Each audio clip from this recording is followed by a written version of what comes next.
Today marks the 50th year that MBC have held an Indigenous match and the only A-League club to do so. Once again, Indigenous children from all over Victoria, including Mildura, Swanhill and Shepparton, and their communities will participate as mascots, as well as playing games at half time. So we'd like to give a big warm welcome to all the Indigenous community here at Amy Park.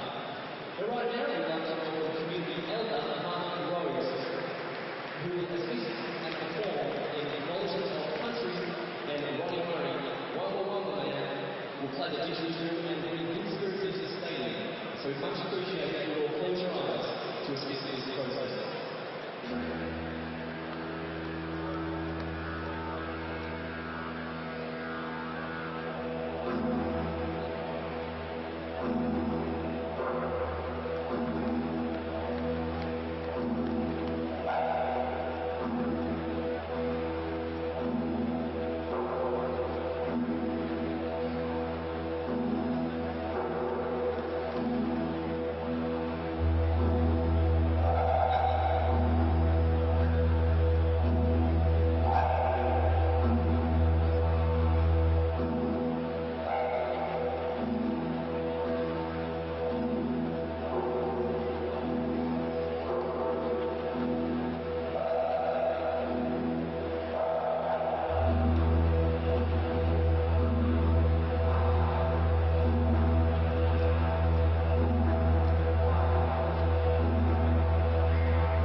Thanks for Murray for that. It's a pleasure to be here to represent Auntie Joy Murphy and an honour to be standing on Wurundjeri land. So won't you join me in acknowledging the Wurundjeri people, their elders, past and present, and the elders of the future. I'd like to acknowledge our legends in the game, workers from Moriarty. I'd like to acknowledge the Aboriginal players and all the Aboriginal community that has travelled across Victoria to be here today.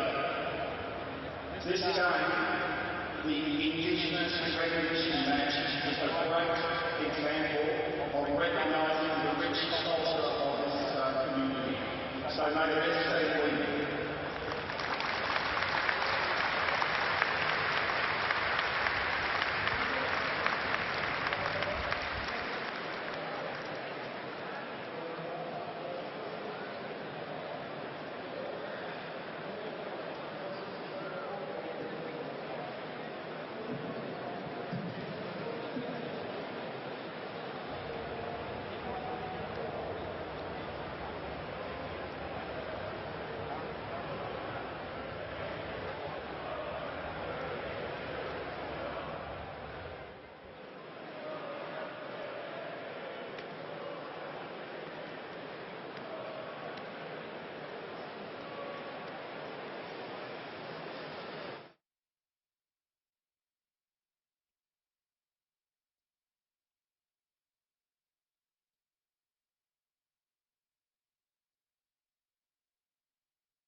Well, it's 14 weeks and counting. Perth Glory have led the way since early November, and whatever happens here today, they'll still be top of the shop next week.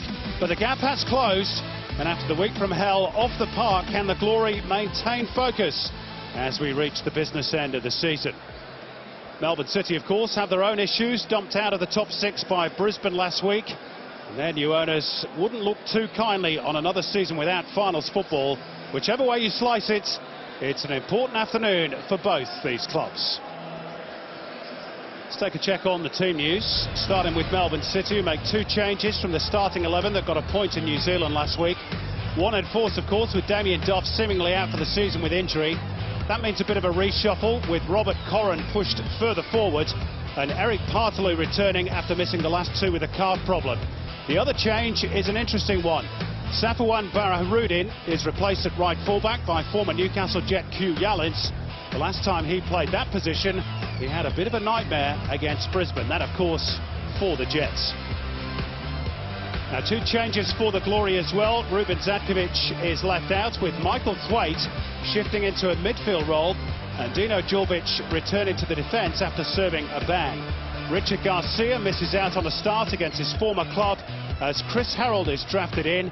Andy Keogh and Josh Risdon both included, despite their off-field misdemeanours, giving the club a few unwanted headlines during the week. Garcia is on the bench for Glory, a list that also sees Mitch Nichols in line for a return to the A-League for the first time since mid-December. Still no Daniel De Silva. It's been a stinking hot day in Melbourne today. Temperatures well over 30 degrees, 34 at the moment. I dare say we'll have a drinks break or 2. There are a couple of storm fronts coming through. The weather map says they should probably miss us. So round 18 rounds off here at Amy Park, then, with the league leaders looking to strengthen their position. Melbourne City versus Perth Glory is next.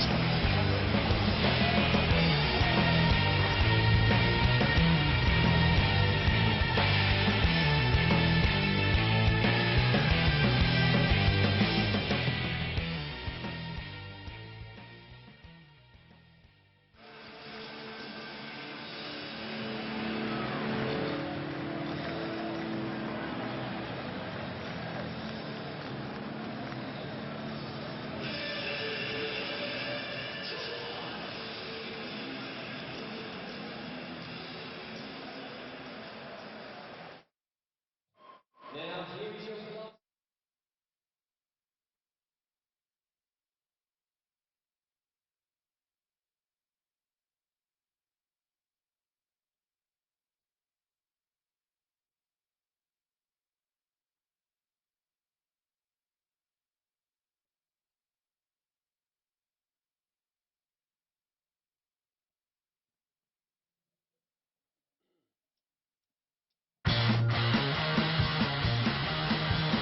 Well, Perth Glory's catch cry all season has been not giving in, and they've steadfastly refused to give up the league leadership since taking over from Melbourne Victory in early November. The finish line started to hove into view, and in a 27-game season, 52 points is the average tally required to lift the trophy. That means 6 wins could do it.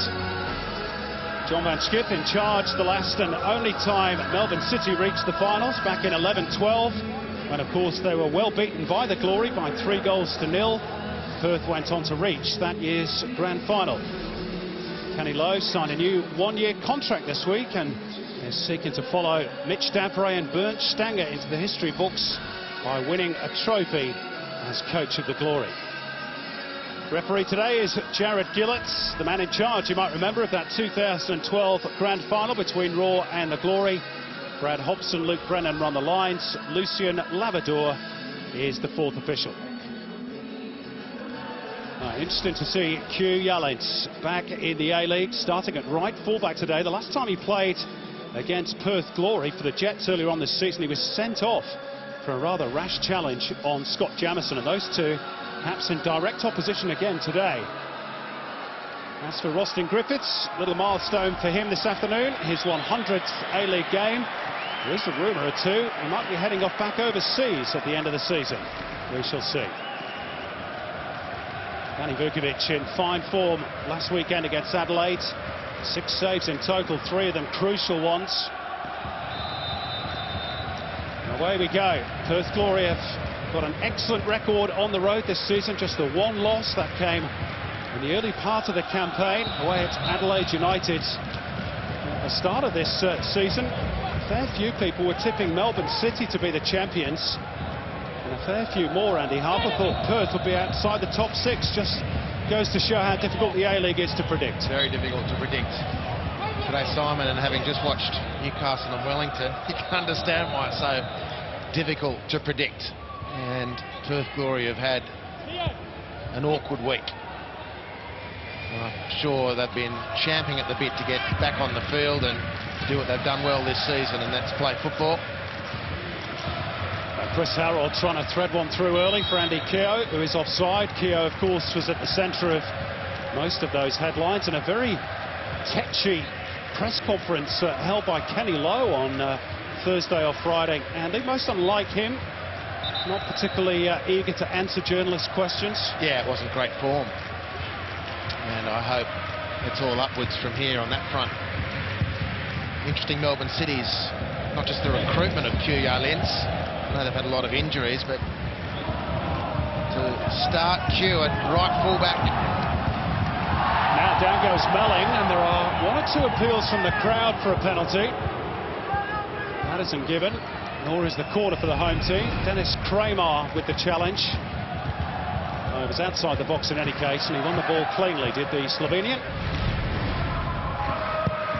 2 Slovenes on the park today, Kramer and Corrin.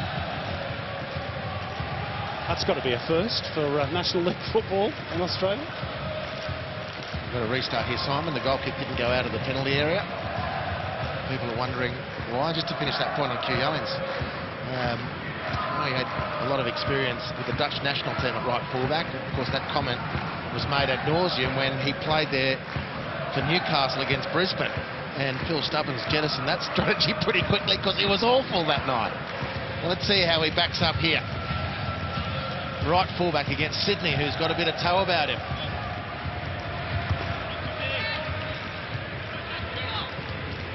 Chris Harrold's now fully over the ankle problem that's had him in and out of the Perth Glory 11 over the last few months. Marinkovic spoons it up in the air, score of that wonderful strike against Adelaide last week. I'm sure Melbourne City, Andy, will be mindful of not giving away too many free kicks in and around the penalty area as well, with the talent of Marinkovic. Here is Yarlins, unceremoniously dumped by the Jets. Given a lifeline by Melbourne City. It's a neat ball from Melling, but Jamison too quick for Kennedy.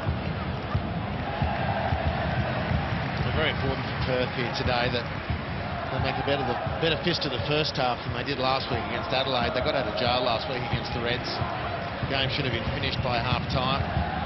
Glory turned it around impressively in the second half, thanks largely to the work of Danny Vukovic in goal. But they can scarcely afford a repeat of that 45 minutes from last week here this evening in Melbourne. Control by Aramoy, set up rather sharply by Partaloo towards Corrin. Griffiths comes away with it ahead of Aramoy.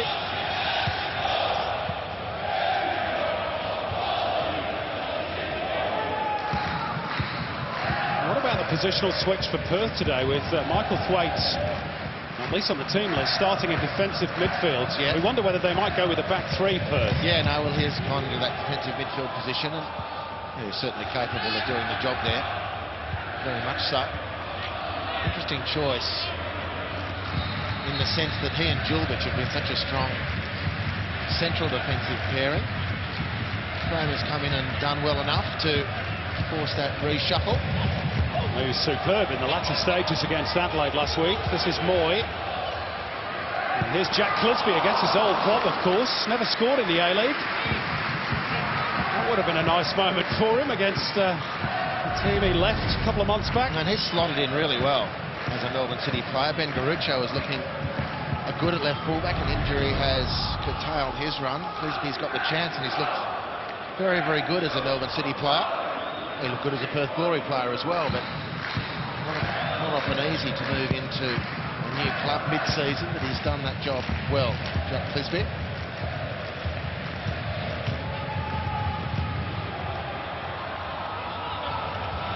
Talking of left full-backs, or at least players who've played there this season, and Ian Ramsey left out altogether today. Had a horror couple of weeks. Dragged in the Melbourne derby early and then substituted after coming on as a sub against Wellington last week. Slightly better news for him. He played for the National Youth League side yesterday and scored. Melbourne City won that game. They and Perth going toe-to-toe for that championship. It all rests on next week. They're level on points in the youth competition. Melbourne City with a better goal difference. As David Williams coughs up a free kick.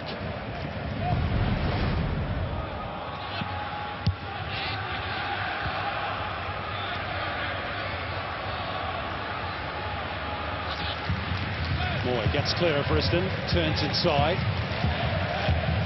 Corrin. Quite the measure on the pass that he wanted.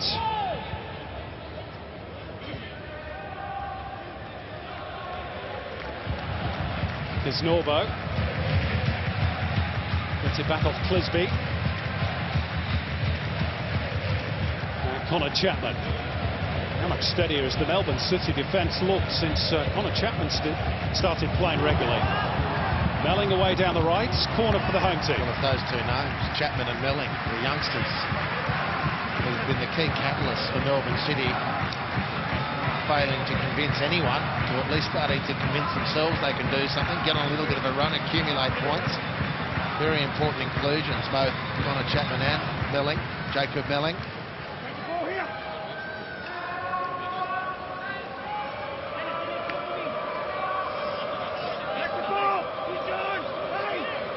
Moy, excellent form at the moment for Melbourne City with the outswinger, met by Kisnorbo. Well, he attempted to do the right thing, he headed it down. He got in well, Paddy Kisnorbo, really well. More often than not scores once the hard work's been done. Found the space. Control the header. Paddy Kisnorbo out of contract at the end of the season, not yet re-signed.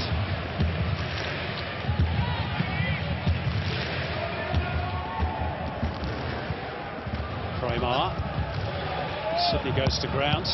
No foul given. Partaloo. Laid off by Kennedy. Melling. Kennedy tries to return it to the youngster, and he's a determined runner.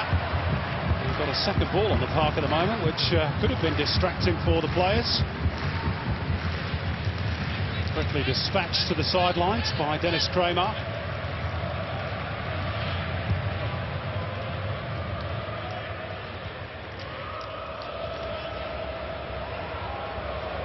Chapman. Nicely placed for Corrin, who now gets it back off Moy. Hang it up towards Josh Kennedy. Beautifully killed. Now Williams shifts it back in field, and Melling trying to place it.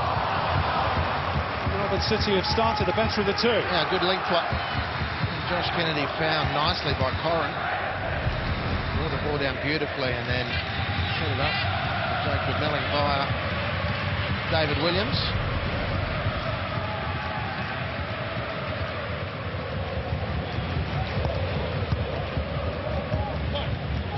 Mention the maths for Perth Glory in terms of winning the premiership. 52 points is the norm, the average if you like, in a 27-game season for teams to win the premiership. So 6 more wins minimum required for the Glory. And for Melbourne City, the average to get into the top 6 is 35 points. So that's the way it stands at the moment, the As Live ladder. Both teams still with a bit of work to do to achieve their end-of-season goals. And they're all bunched up at the top, Andy, after Adelaide's win yesterday. Yeah, well, the only thing that hasn't really taken place, as it might have since the resumption following the Asian Cup, is Wellington Phoenix. And not won since the resumption, and they've battered their last 3 opponents to a greater or lesser extent and come up winless. Quite remarkable. So they've shown a bit of mercy on the teams immediately above them, the Phoenix, by not accumulating more points than they quite readily might have in the last couple of outings.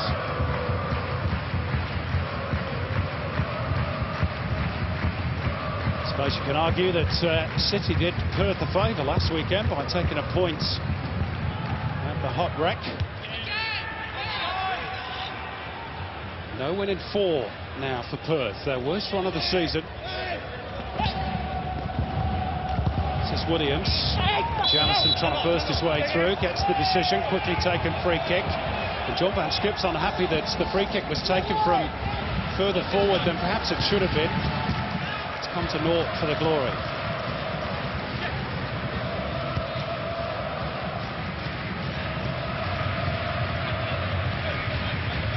There's the last 5 matches in terms of the form guide.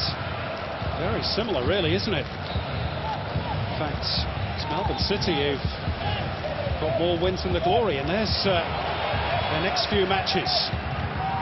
Tough one next week for Melbourne City and Adelaide United at home. Perth have Brisbane to come. It's an IB before a huge game away at Melbourne Victory. This is Corrin. Djuric's clearance was charged down by Corrin, but it breaks nicely for Danny Vukovic.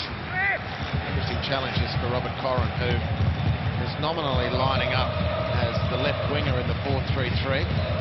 Not really his go. He's more comfortable, better suited to the team playing more centrally and setting up both sides of the attack. Doesn't seem to be the type of player to sit with his heels on the sideline, receive the ball and take on like a classic winger. Different case on this side of the field with David Williams. That's more his go. So expect to see Robert Corrin drift infield a lot, and hopefully, for the sake of Melbourne City on the ball now, really start to dictate the flow of the possession. Yalins 1-2 with Williams, and Yalins has made good progress. Great ball in, and a touch over the bar from Danny Vukovic. It was Josh Kennedy on the stretch, and Melbourne City close to taking the early lead. Great action, really great action. Started with Corrin unspectacularly opening the ball out to the right-hand side, and then Williams and Yalins combined effectively. Yalins crossed beautifully, and Josh Kennedy stretched impressively. Vukovic is in great form at the moment. That wasn't going to be good enough to beat him. City's second corner, delivered by Moy, and Vukovic came for it and just got a finger on it to divert it away. That'll be another chance from the set piece for the home side. Good pressure from Melbourne City. They're playing some good stuff.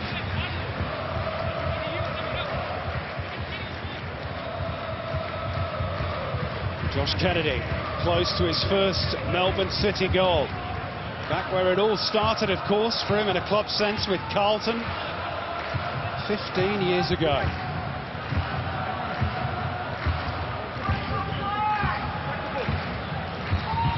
Moy with the outswinger this time. Partaloo goes for it. He scored 3 times aerially this season.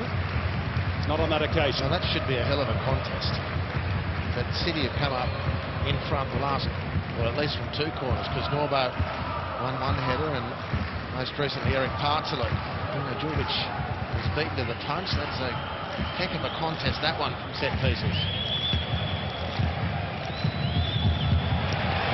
Griffiths has it stolen on the blind side by Kennedy. And he's barged over by Michael Thwaite. Yes, got in a bit of a mix there, didn't they, Perth? Well, through Roston Griffiths. Indeed, the turnover from Roston Griffiths. Michael Thwaite and his eagerness to close the space down has just overstepped. Josh Kennedy just slightly slowed his own progress to attract that attention, that contact from Thwaite. They looked for it, but it was there, a contact.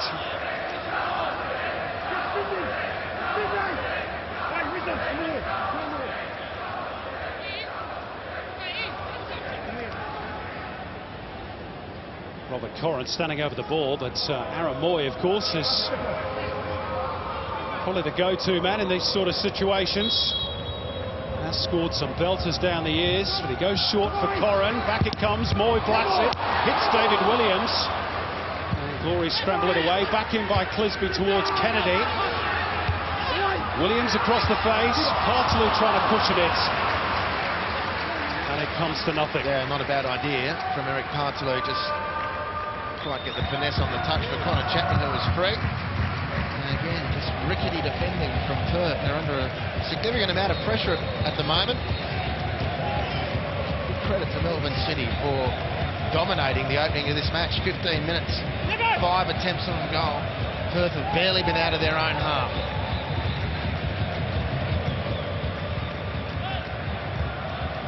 Referee getting a touch. Partaloo to steady things down for Melbourne City, who've been nice and bright in these opening stages.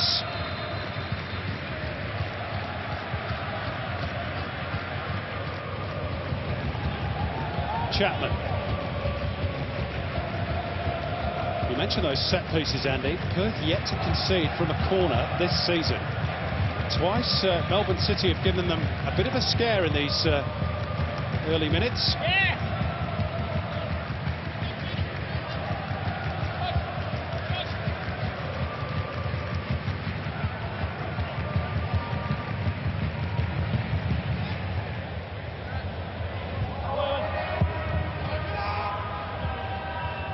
A little bit aimless from Dino Djulbic, but it squirts off the head of Partaloo.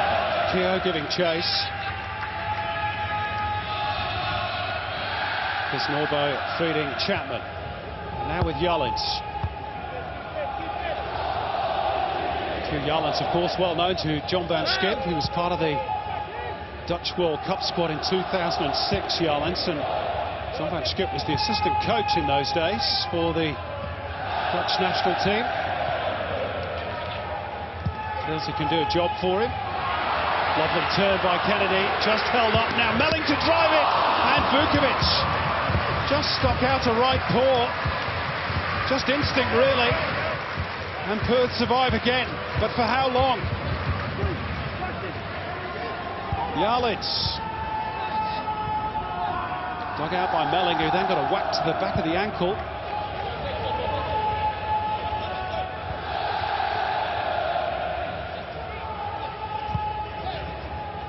Kennedy. Partaloo, bit of space for Jacob Melling. Might have a go here. He does.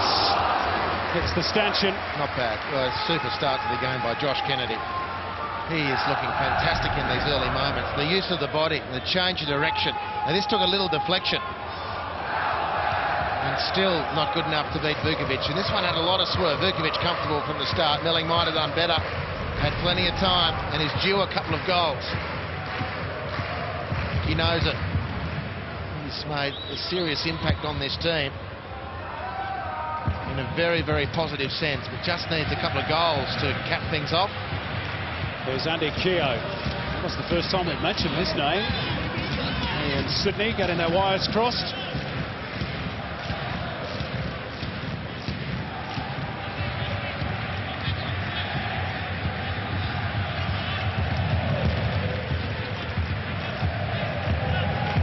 Clisby. Norbo. Partaloo for Chapman.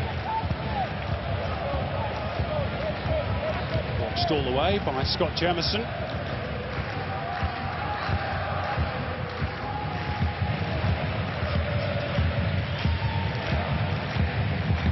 Griffiths to bring it forward. Jamieson.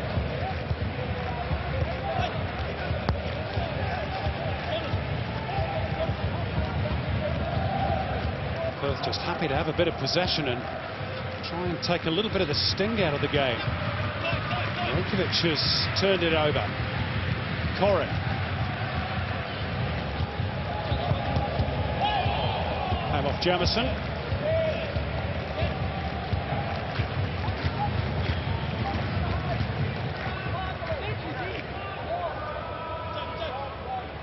Andy Keogh just want to pick that up on the effects, Mike. Just saying to Kenny Lowe, ventured to the edge of the technical zone. We're too deep. It's been that way for a few weeks there. Keogh's been very isolated at times, hasn't he? Particularly away from home. Well, it's hard to organise a supporting cast for him because they've been turning the ball over so cheaply. I think they want a little bit more defensively from Marinkovic on Eric Partaloo, or to be more mindful of how he positions himself around Eric Partaloo.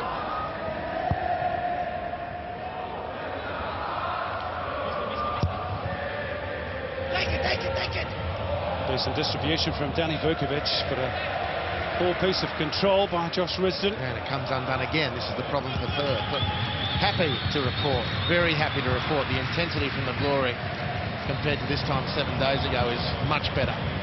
There's certainly more in the contest now, even though they're being dominated by the home team Melbourne City than they were against Adelaide, who by this stage a week ago could easily have been 3 clear. Again, Andy Keogh issuing the instructions, this time to Sydney. It's virtually Kenny Lowe's on-field coach at the moment.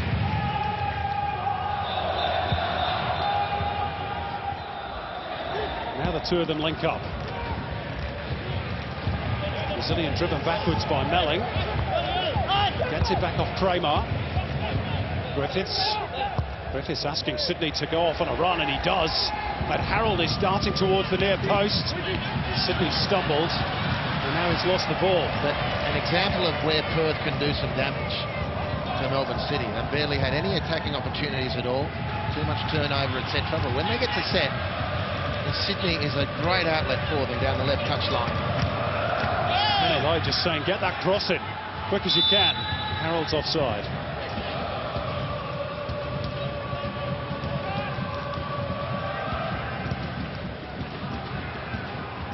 I think he wants more defensive work from Sydney. Get the ball in. If it doesn't work, get on your feet and get back into position. Hugh Yalens has already escaped your clutches on a couple of occasions, one of them nearly fatally with that great effort by Josh Kennedy, well saved by Danny Vukovic. Sydney, another one that's been in and out of the Glory team with various injury concerns. Start against Adelaide is first since January the 5th. That's a body check by Jamison off the ball. Ends in a handshake between Williams and Jamison, and a free kick.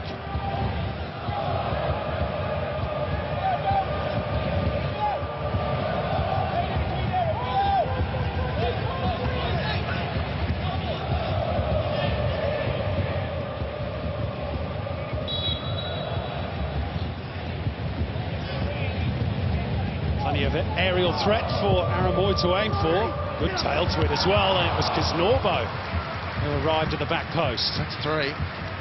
That's three, and you can only highlight what a mighty clash in the air this is between the Perth Glory defence, Thwaite, Jovic, Kramer, and the on-running Partaloo, Kisnorbo in this sense, Chapman, Yalens,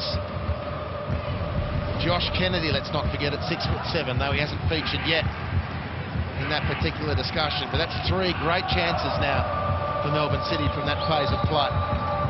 6'7", not that big, is it? Or 5. I thought it was 6'4", 6'5". Okay. What's a couple of inches here or there, Simon? You tell me.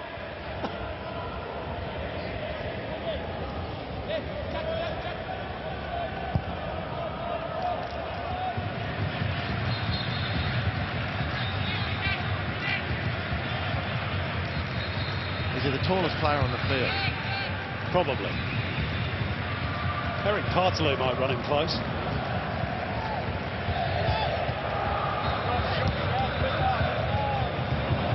Here is Kennedy. Did he glance off the arm?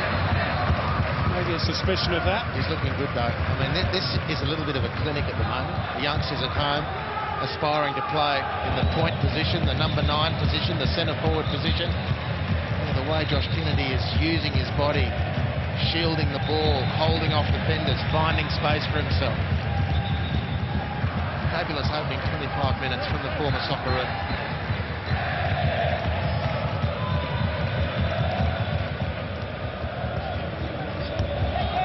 Jamison to get on his bike down the left. Sydney.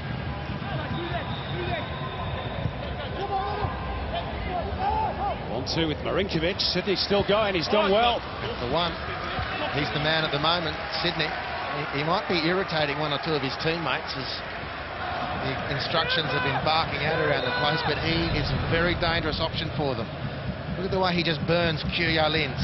This is the opportunity for Perth Glory.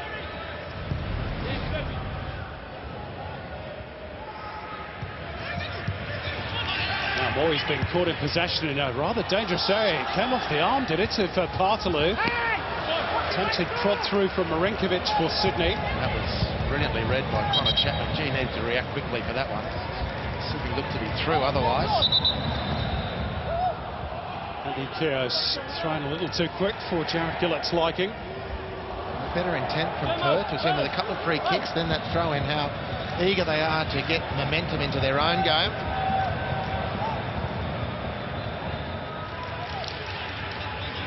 Julbic.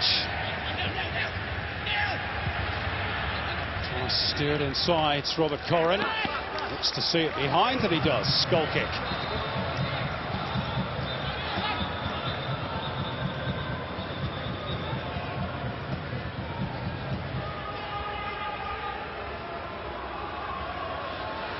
Just to appease, Andy, those who think they only work in old imperial measures, 194 centimetres is Josh Kennedy, 6'4". See, a lot gets lost in translation.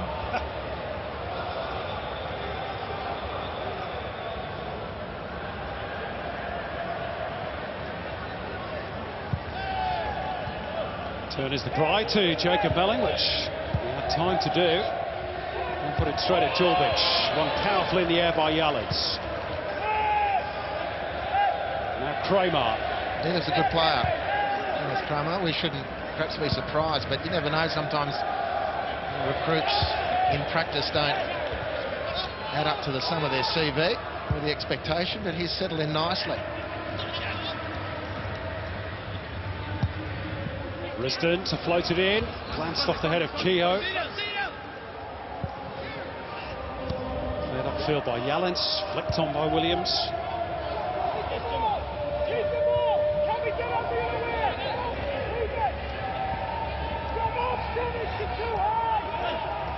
Here is Kramer. Offside against Keogh. Dennis Kramer, of course, an interim replacement for Diogo Ferreira. There's the offside against Keogh. Correct decision. Played in Poland with Vidchev Łódź and Getafe in Spain.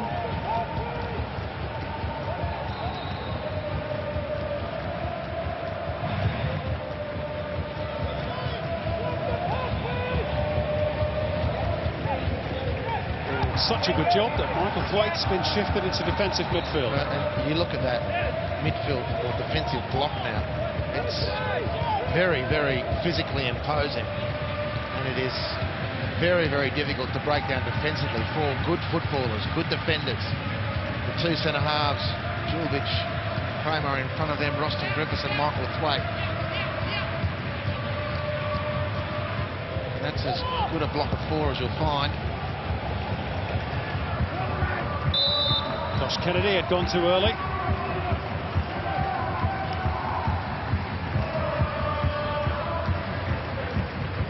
He's had one of the better chances so far for the home team, forcing a fine stop out of Danny Vukovic.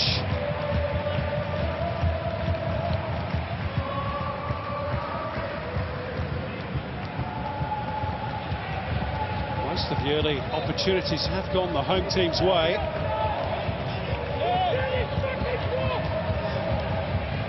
Perth just perhaps starting to feel their way into the contest, not with balls like that from Kramer. Equally, Melling's effort was awry too. Down the line by Riston.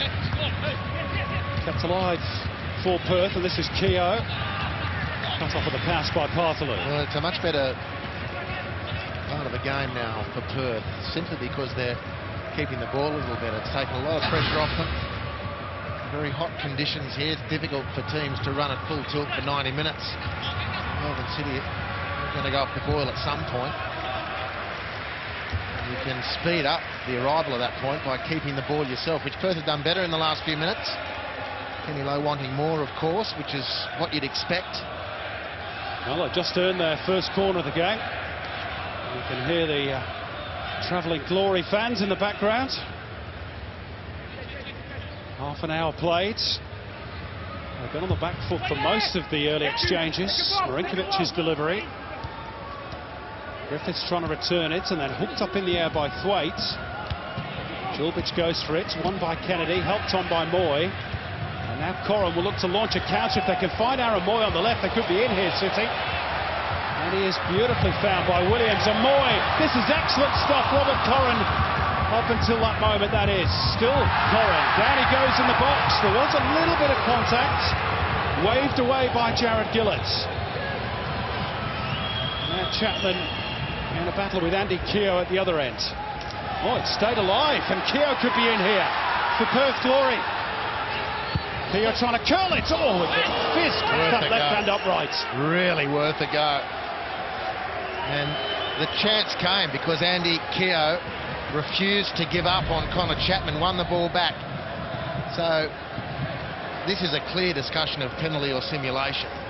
There's no accidental anything there. Either the defender intentionally blocked, and that stayed in play. And milked it, and that's the work that Keogh did up the other end of the field. Brilliant, and this is a great effort. Just couldn't quite get his foot around the outside of the ball to curl it into that far post, although that was the intention.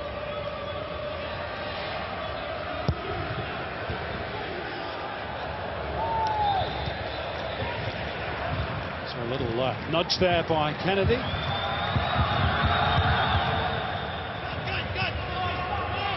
Risdon.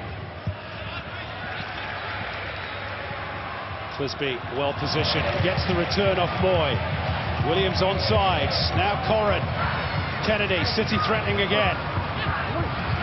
Josh Kennedy, as he overrun it, Smite's drop for Jacob Melling. He can't control it. Pity for Melbourne City. Last couple of attacks have been promising, including one from Robert Corrin, found beautifully by Moy. Marinkovic steers it in behind. Harold's offside. They just started to right the ship a little bit, though, haven't they, Perth? Yeah, do you sense that? Definitely, and it's all because players individually, their technique is settled. They're not giving the ball away as cheaply as they were.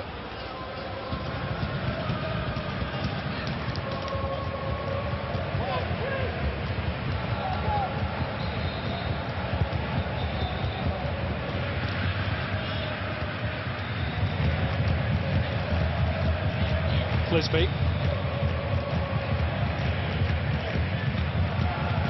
Hartloo. Yallins. To back off Williams. Patient build-up from John Van Schip's team.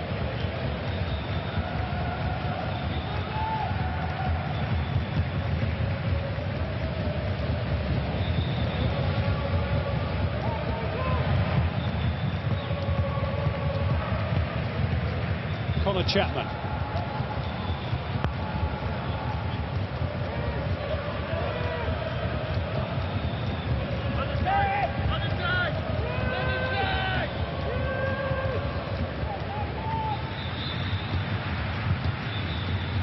A little bit static for Melbourne City. They try to move it from side to side to no real great effect. Well, yeah, and they're just sucking in some big ones at the moment. Josh Kennedy hasn't had a lot of football. Jacob Melling has ceased those penetrating runs for the time being. Just to get a second wind. Jacob Melling bowled over by Rusty Griffiths. He's an all-action competitor, isn't he, Jacob Melling? Gives it everything. He certainly does. He's gone a little bit quiet in the last couple of minutes.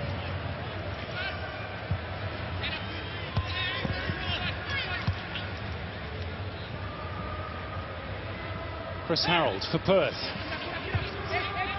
That's an intelligent ball, and Marinkovic loves those sorts of positions on the edge of the box.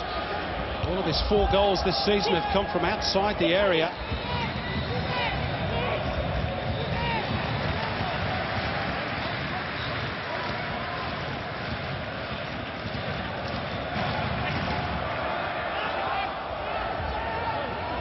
Thwaite. Square of him is Roston Griffiths. Might have a go, Roston Griffiths, blocked by Chapman. Not a bad effort from Roston Griffiths, and he was invited into that space. No one from Melbourne City wanted to close him down. Again.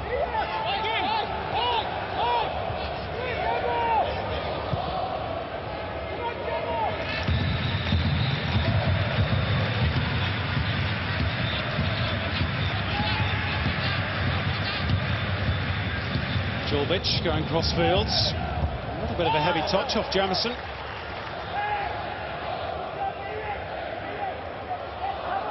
Scott Jamison, who's recently recommitted to Glory for a further 2 years. Must have restarted his A-League career. We had a bit of a chat about that last week as to perhaps why he'd fallen off the national team radar. Certainly played his part in a very good season for Kenny Lowe's team so far.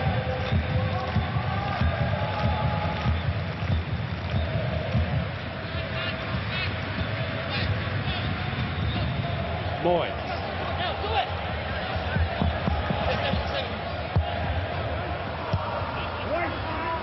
The best cross from the Melbourne City midfielder. Second phase possession picked up though by Corrin, and now Williams to drive it across. Too far in advance of Kennedy. Oh, a little knee in the back there, I think, by Clisby. Actually has left Chris Harold in some pain. Former teammates, of course.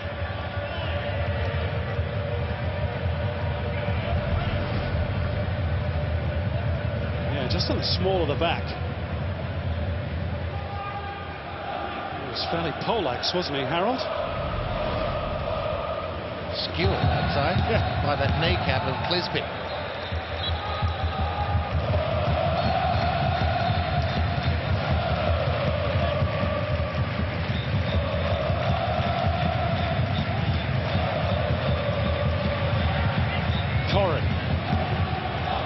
Through the legs of the defender, Kennedy with a chance, and he's well closed down by Michael Thwaite. Again, there are appeals, but mainly from the fans for a spot kick. Quite superb by Michael Thwaite. Kennedy found brilliantly by Corrin, and then found brilliantly in a defensive sense by Michael Thwaite. That was amazing.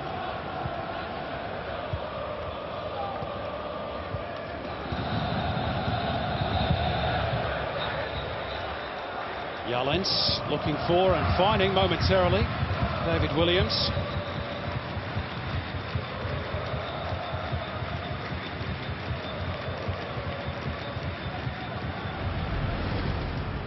Beautiful cutback, and Thwaite, he really took a risk in lunging in there, that it was in the end perfectly calculated by the Glory skipper. It did come off the hand, of course, the ball, but no question that there wasn't any intent on Thwaite's behalf. But was it meaningful contact? Well, there you go. And the arms are away from the body, Andy. Unnatural position, I mean, seriously.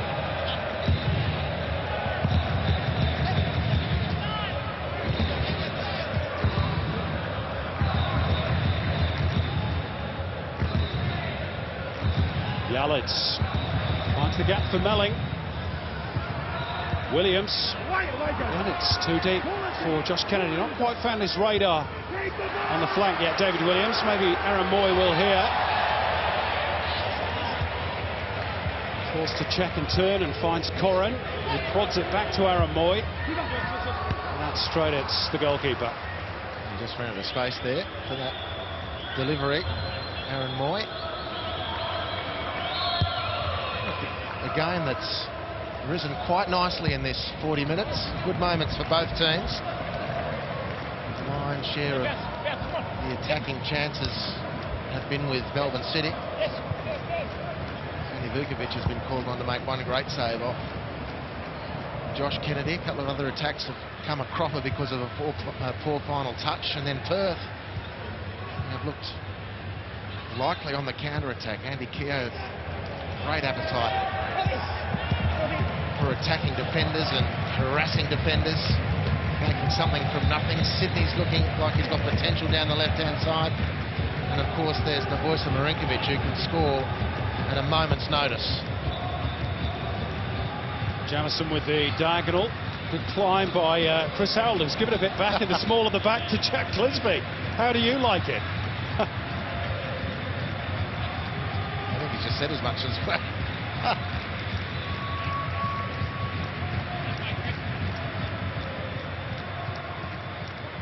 Jack Clisby, a great name for a detective novel. It's a good climb by Harold, who's not the tallest. Oh, just the knee in the back, returning the favour. Now Perth will sportingly return the ball. Well, you'd fancy there would be goals in this one. Goalless draw in New Zealand last week, just Melbourne City's third clean sheet of the season. Perth had kept just 2, which is remarkable really, considering they're top of the pile. So far, the score sheet remains blank.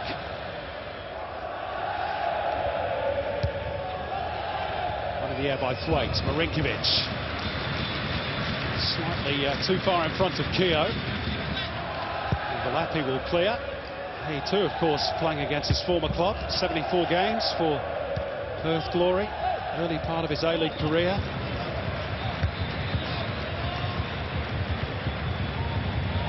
By Sydney, steadied down by Partaloo, and then Moyes had his pocket picked by Josh Risdon, who'll carry on the run. Still Josh Risdon. Kisnorbo throws his body in the way. Now it's Neboisa Marinkovic, and he blasts it, and it's blocked by Moy. Good scrambling by Melbourne City. Paddy Kisnorbo in particular, but Aaron Moy too. Now there's a little bit of room in midfield, quickly closed down by Sydney. Draws a bit of applause from Kenny Lowe.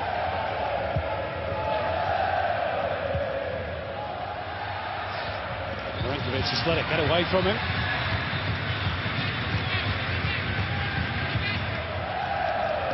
As we saw last night in Adelaide, Andy, given the conditions, and it's very warm out there, over 30 degrees, this has been a pretty good first half. No, very good, very good. But as was the case, the key factor in this, Simon, is the humidity. It's a very dry heat in Melbourne, as it was in Adelaide, and that's a key consideration.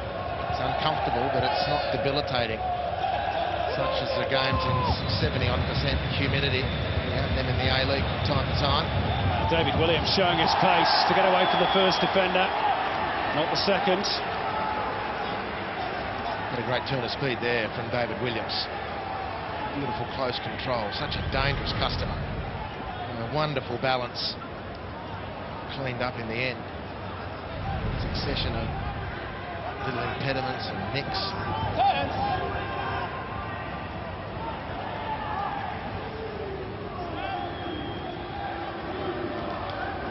John Van Schip, no doubt a little bit frustrated. His team didn't take advantage of that early dominance. They played pretty well. They are in decent nick at home. Beaten in their last 4, 3 wins and a draw. Last loss at this venue was against Sydney FC back in November. They've given a decent account of themselves against current A-League leaders. David Williams adjudged to have been backing in on Scott Jamison.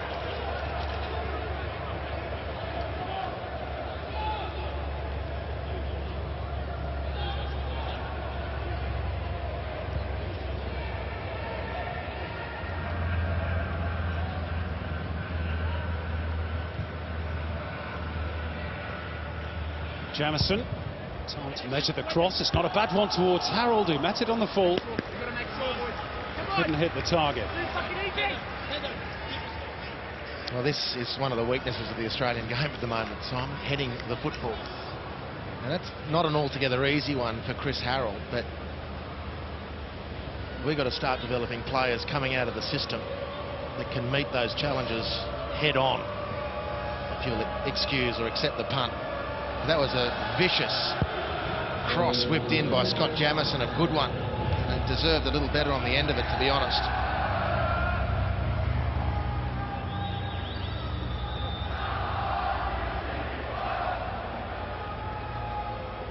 It's a 1 minute of stoppage time, end of the first half.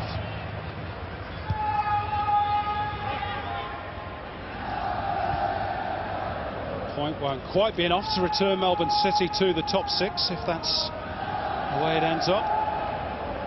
Would be level with Brisbane Roar, but they have the better goal difference.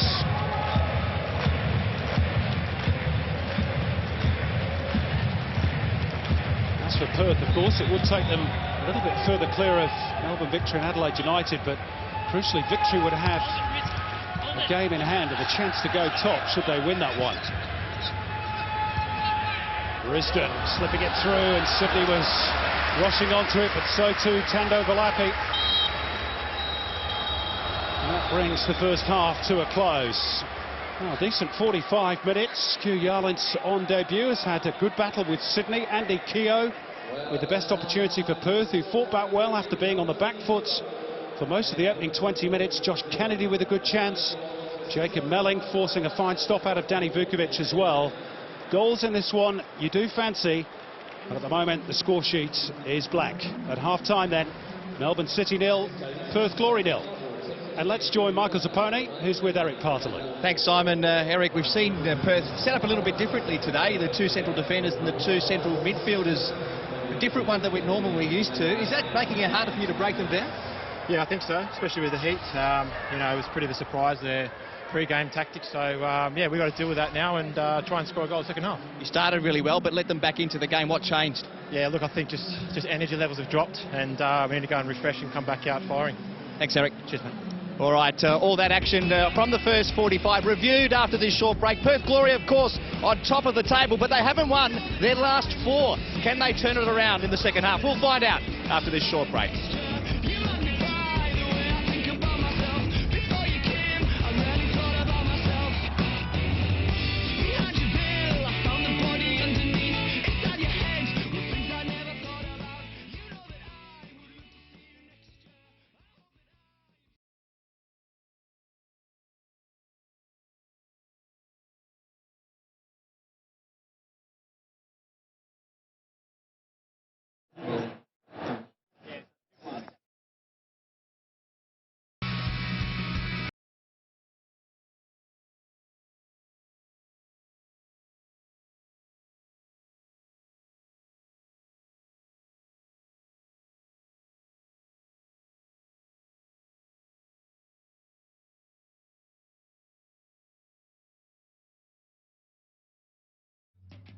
Thanks, Daphne. Yes, a big episode of Shootout coming up at full time of this.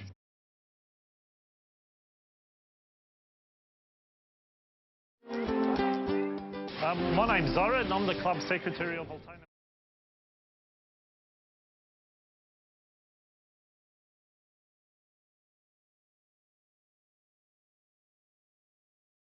You score plenty of goals.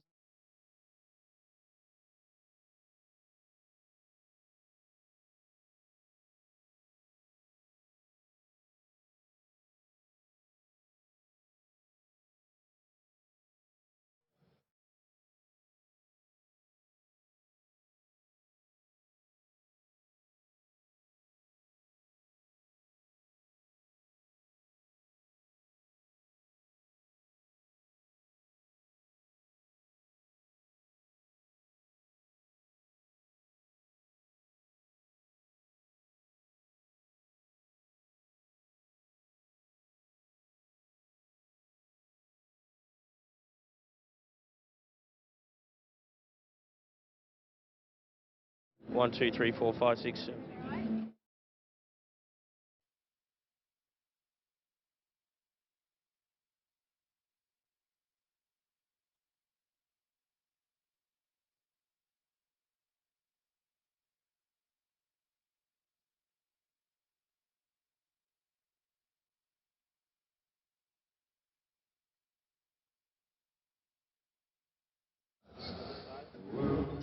Yep. Well, here we are. I'm currently here with that snack man. If you want to talk to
Welcome back to Amy Park here in Melbourne. 0-0 at half-time between Melbourne City and Perth Glory. Glory top of the table, looking to extend their lead at the top, but they need to score a goal in this second half if they are to do that.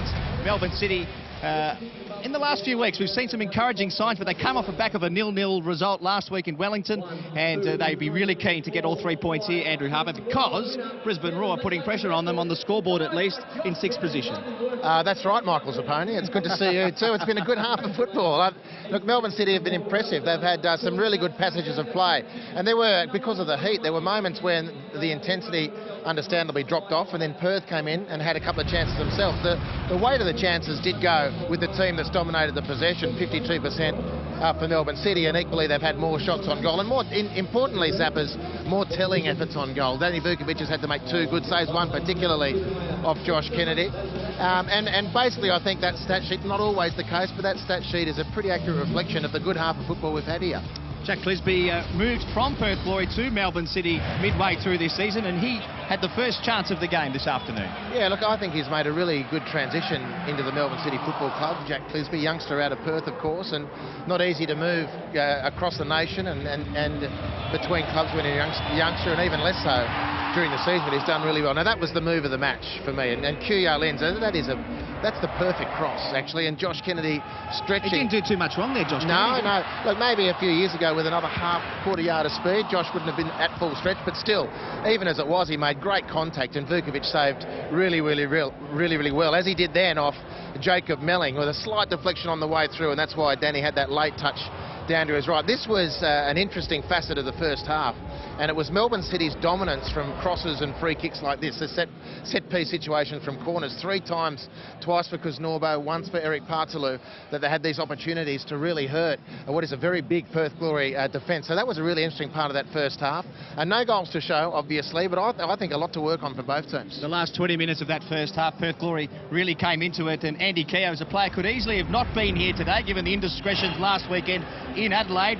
But this is the reason why I reckon Kenny Lowe wants him in his side, because he's capable of producing something out of nothing. Well, it's why he's one of the most dangerous players in the league. And, you know, Perth have had a lot of football like this season, where Keogh has had to chase down situations, and he forced it wasn't an error from Connor Chapman, but he forced the turnover, and this is an instinctive effort. Now, he doesn't quite get the right boot round the outside edge of the ball to get the curl he needed into that far post, which was the intention, but it was still fantastic play, an archetypal Andy Keogh play. That's the bedrock of his football, harassing defenders and then doing something brilliant with the ball inside the penalty area. And Perth had plenty in this first half too, and I think it's a really important distinction to make, Zappers. This time last week, you were hard-pressed believing you're watching the top team in the country. They were that poor. Well, thankfully, they've got that out of the system, evidently. They were good, better second half last week, and even better again first half here in difficult conditions. Simulation has been a word on a lot of people's lips in the last 7 days, given what happened at Sydney FC last weekend. Let's have a look at an incident now, which you used the S word in the first 45 minutes. Word. Robbie Corrin. Well, he's looking for something from the referee there. Now, it puts referees in a very difficult position. There is a bit of contact there. I don't think it's material contact that deserves a penalty.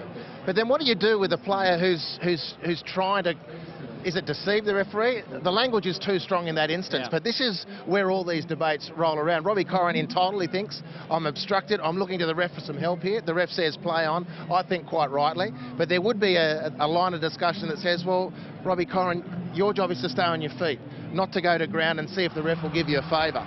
And this is where the debate rages. I actually think Jared Gillett handled it well. You know, if you get contact in like that in a penalty area, of course as an attacker you're going to see if the referee's going to err and make a judgment in your favour. But this is such a hot topic, and I think, you know, the sooner, it's not about getting your head around it, Zappers, because it's going to brew on forever. But as soon as we become a bit more comfortable with the referee's split-second decision, they sometimes get it right, sometimes get it wrong. You know, we're going to be a lot better for it. But the point was, Robbie Corrin in the lead-up attack should have touched and finished. It shouldn't have got to that second effort for the penalty. All right, so thank you for your insights in the first 45 minutes half. Let's head over to Sydney now. In our studio, Tara Rushton is standing by. Another big show on Sunday Shootout coming up. Thanks, Daphne. Yes, a big episode of Shootout coming up at full time of this game. Special guest Sydney FC marquee striker Mark Yanko joins us to talk the Sky Blue season and Austria's Euro qualifiers. Darren Lewis is on board as well as we dissect some surprises overnight in the Premier League. Although maybe it's not a surprise that Jose Mourinho is complaining. Plus, Garvey's caught up with Mile Jedinak for us as the Australia captain opens up on the emotion of winning the Asian Cup. It's an Asian Cup in Australia. I mean, wow.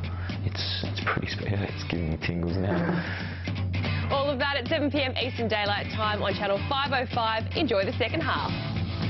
Thanks, Tara. We certainly will, and we'll enjoy Sunday Shootout coming up right after the final whistle here. Mark Yanko, who's top of the charts in the goal-scoring ranks at the moment in the Hyundai A-League, and Mile Jedinak, our special guest tonight. The football doesn't stop there. The highlight show, all the weekend action, wrapped up by Simon Hill and John Cosmina tomorrow night at 7:30. And then it's the Asian Champions League this week kicking off. Santo Salmonet's Total Football, weekend football wrap on Tuesday night, and then plenty of Champions League action for you this week here on Fox Sports. First, it's Brisbane Roar up against Beijing Guoan, live Wednesday night, 8:30 Eastern. And then on Wednesday night after that one, it's Kashima Antlers versus the Western Sydney Wanderers. That one, 8:55 actually Eastern, Fox Sports 5:05. The Wanderers heading over there as we speak. Goals for Grassroots is a fantastic program sponsored by Hyundai, and our club feature today is Altona Magic. They'll be barracking for the Melbourne City to score plenty of goals in the second half.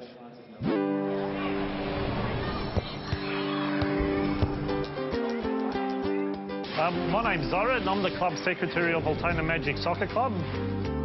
Our aim at the club is to increase the junior participation. The funds from Hyundai will help purchase new equipment for the kids. Equipment such as balls, nets, cones, bibs, just all the essentials to help them develop their skills at the club. Hey, my name's Simon.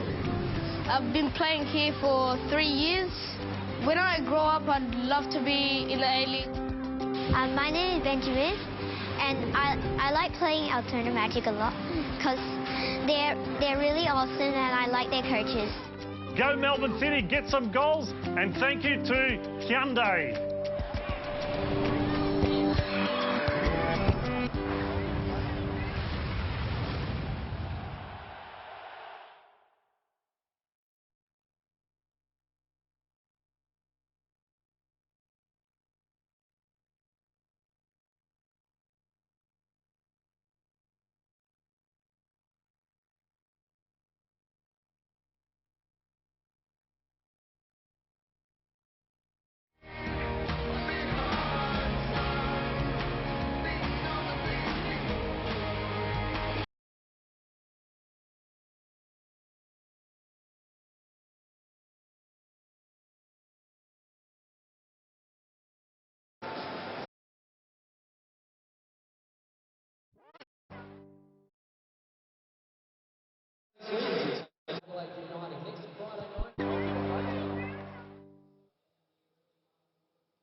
Sign up to the official Hyundai A-League newsletter for weekly warm-ups.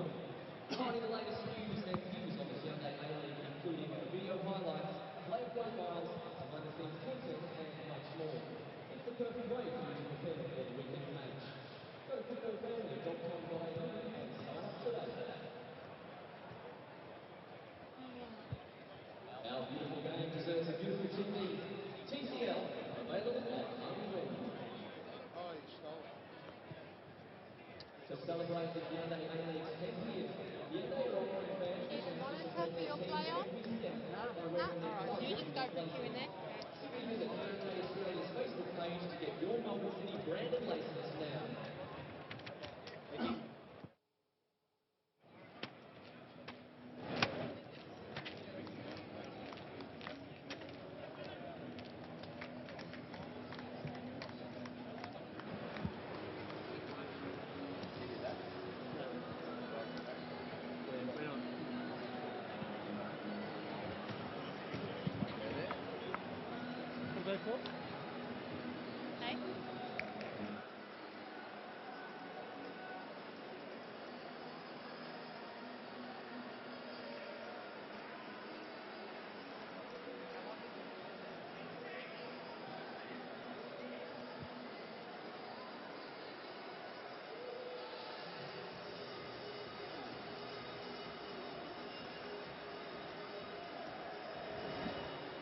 Like that.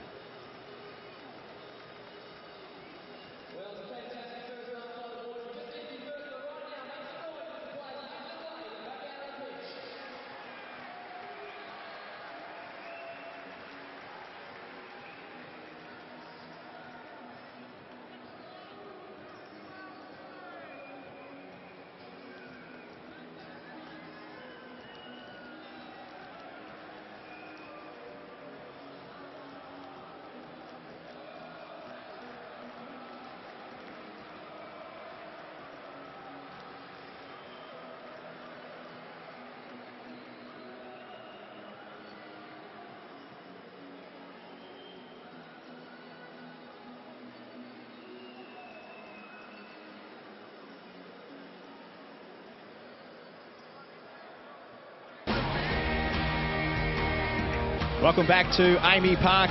Just about all set for second half here as we head back up to our match commentators Andy Harper and Simon Hill. Simon, the team scoring first in this fixture has never lost.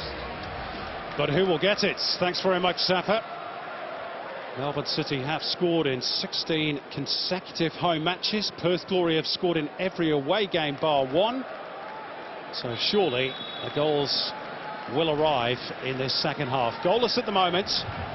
No changes made by either team, but it was a pretty open first half. Andy Harper, 15 shots in total, but just 3 of those on target, all of them going to the home team. There might be a fourth in a moment. Here's Aaron Moy. That'll be the first corner of the second period. Yeah, I thought that first half was eminently watchable, Simon. Enjoyable stuff. And Melbourne City trying to force the issue. They started brightly, tapered a little bit because of the heat. Perth came back into it, had chances of their own. Perth on the back of a tough week, of course, off the park. Now to defend a set piece. They haven't conceded from a corner all season, and that record will continue for a while longer. Danny Vukovic with a quick release upfield, and it's accurate too. All the way through for Sydney, and part of the pitch that's still bathed in sunshine. Can he link up with Harold across the face dangerously, but Harold unable to apply the finishing touch. Well, he can't have been that far away from it. Sydney does well. This is such a strong point of his game. He's so sharp in that first little move to make the space. Chris Harold arrived, but not in line with the ball or in time to adjust his run. But what about the release from Danny Vukovic? He dropped that on a 5-cent piece from about 65 metres. Brilliant. But what an attacking weapon that is. Great form at the moment, the Perth goalkeeper. That's well stolen by David Williams. Moy got it all wrong. Well, Josh Kennedy applauds off camera because he saw exactly what Moy was trying to do, and that was just to dink the ball to the far post. Might have come a cropper there, Melbourne City, but David Williams remained composed, and that little dink, there's Josh Kennedy just saluting, applauding. That's the idea, Aaron, just a little dink with the inside of that foot. Of course, the Socceroo midfielder miscued the cross, and Perth Glory survived, but might have been more for Melbourne City. That had to almost be a foul by Jacob Milling. Looked like it, didn't it? Surely. Yep. Roston Griffiths asked the question, what's doing, Rev? Almost gave him a bear hug.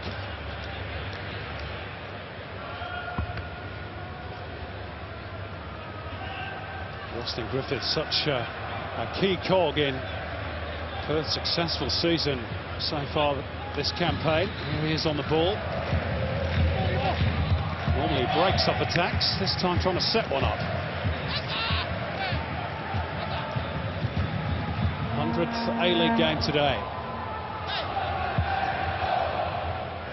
What about those rumours linking him with a move overseas? Apparently fancies trying his arm in Europe again. Good luck to him. We'd certainly wish him all the best. It's a good touch by Harold, finding Risdon.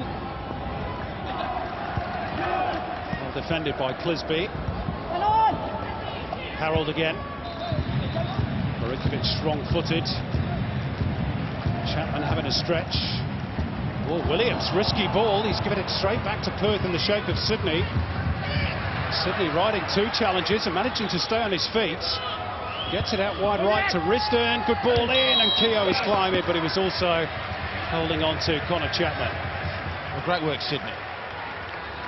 That's a heck of a cross from Josh Risdon as well. Yeah, the spin he imparted on that, with the ball just to hang up and just to drift almost over the defenders. There's the nudge. And apparently a nudge like that is not okay for an attacker on a defender, but on Roston Griffiths in the centre of midfield, it was fine. Anyway.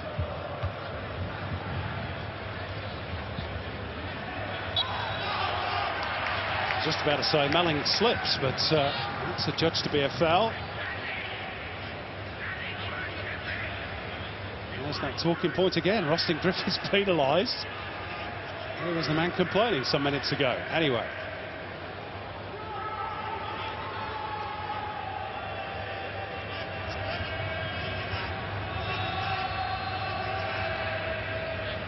Again, that aerial threat from Melbourne City. Partaloo, Kisnorbo, Kennedy, and Yellins! Oh, well, nobody thought about him, including, it seems, the Perth defence. And he nearly made them pay cash. Well, this has been quite a remarkable little subplot to this match. This is the 4th great chance. That's the best of them, to be honest, from Yellins, whose transition into being a Melbourne City player has been quite seamless. And he would have crowned his debut with a goal. Should have, in fact. Great chance.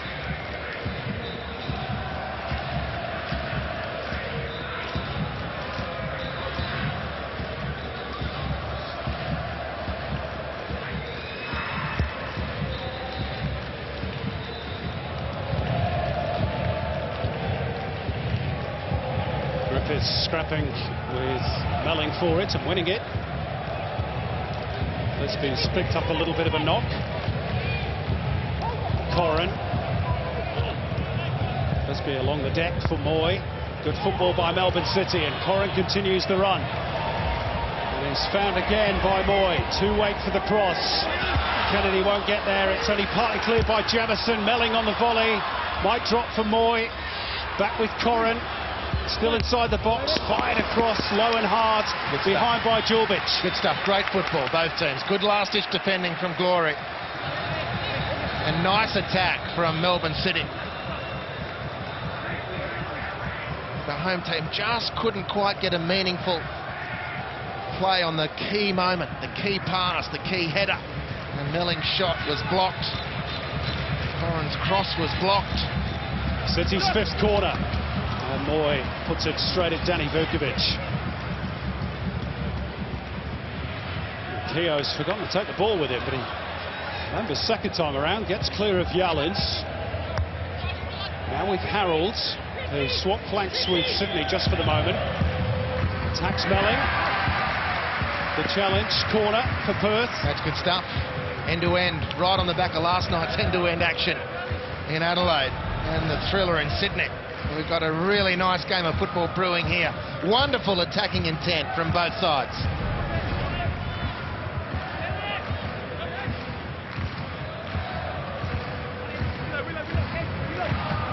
Just Perth's second corner of the game. They've scored 7 goals in the A-League this season from these situations. Can Marinkovic get the delivery right? It's way too deep for most of the attackers. Griffiths will keep it in play.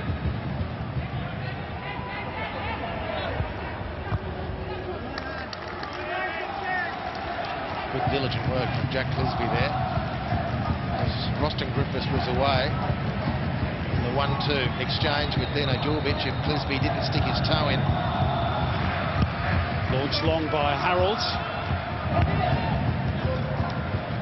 Chested down by Roston Griffiths. Aaron Moy gets a foot in at the expense of another throw.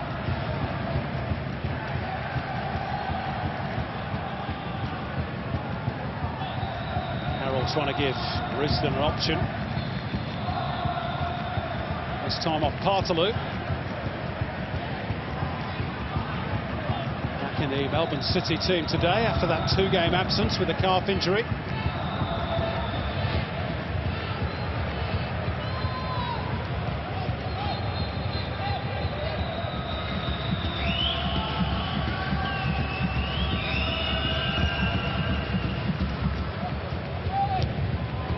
Sydney climbing, so too Kisnorbo. Q Yallards.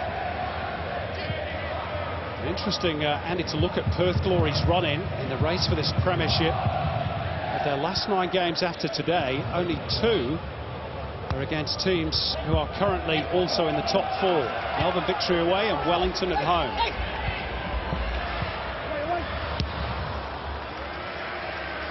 Came off Dennis Kramer.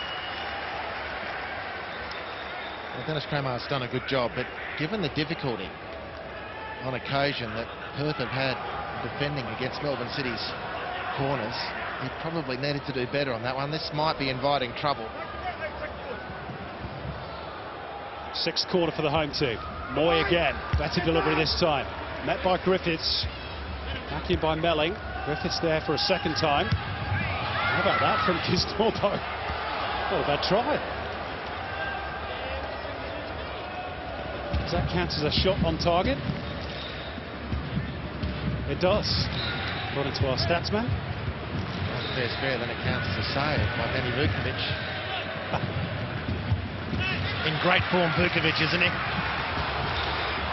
Had to be on top of his game to pull that one off. Perth are going to make the first change shortly. That's a blatant trip by Eric Partaloo. He's going to become the first player to go into Jared Gillock's notebook. Yeah, clear yellow card. Keogh was away, a lot of space in front of him to attack the retreating defence. Here's the change for the Glory. Chris Harold still feeling his way back into the starting 11. Replaced by the German Dragan Paljic. German of Bosnian parentage. Melbourne City have got an injury concern as well.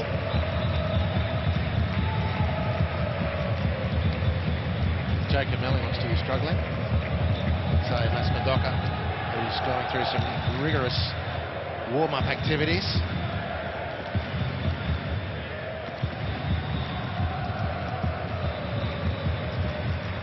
It's going to be another soft tissue injury for Melbourne City. There'll have to be an inquiry, surely, an internal one at least. There's Massimo Madoka. He's probably eager to get a bit of game time. Contract up in May.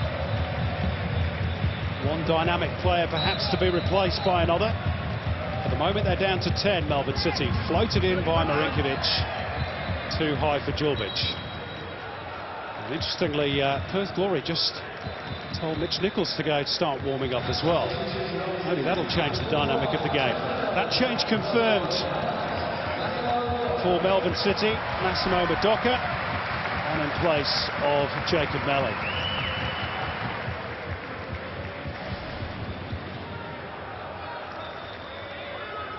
Hasn't started a game for City since the 31st of October. He has made 4 substitute appearances since, Madoka.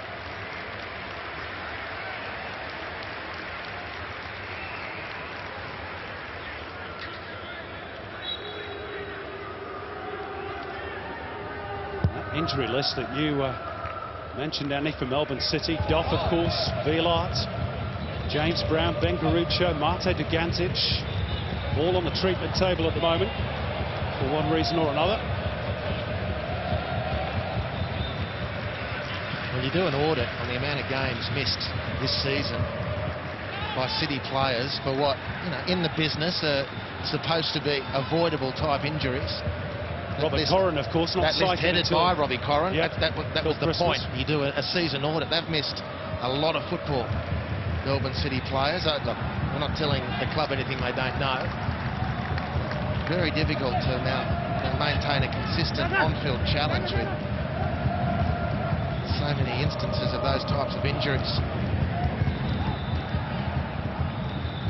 Good layoff by Griffiths. Thwaite spreading the play for Jamison and gets it back. Perth Glory captain. Kramer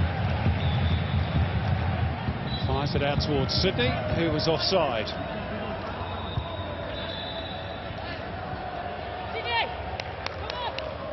Apparently the problem with Jacob Melling is a knee injury of some description.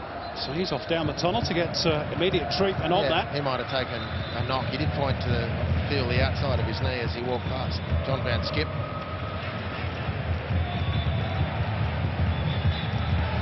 Kaljic. First touch wasn't the best, which drove him back somewhat, but Perth have launched it out towards Sydney on the right flank. Kaljic on the left. Riston, 1-2 with Griffiths. Can Riston wrap his boot around it? He can, or can he? No. Neat finish by Andy Keogh, but flag had long since been raised. So close. That's a tremendous effort physically from Josh Riston. The give and go with Roston Griffiths, who might have slightly overhit the pass, but in fairness to Roston, there were a couple of defenders to negotiate as well, so he had to put a bit on it. Riston chased it right down to the last, and it must have been very close to him successfully getting to the ball before it was a goal kick. Good attack from Perth.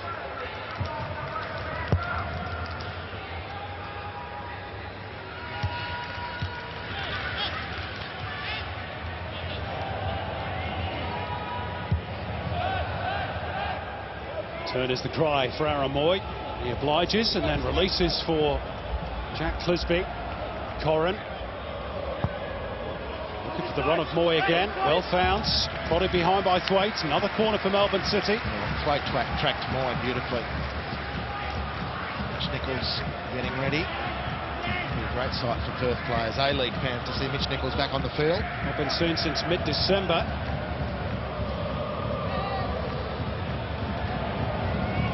Moy's latest corner, deeper this time. Kennedy's peeled away. Madoka. Kennedy. Williams. You can't help thinking that they somewhat wasted that corner given their aerial firepower. That's meat and drink for Danny Vukovic.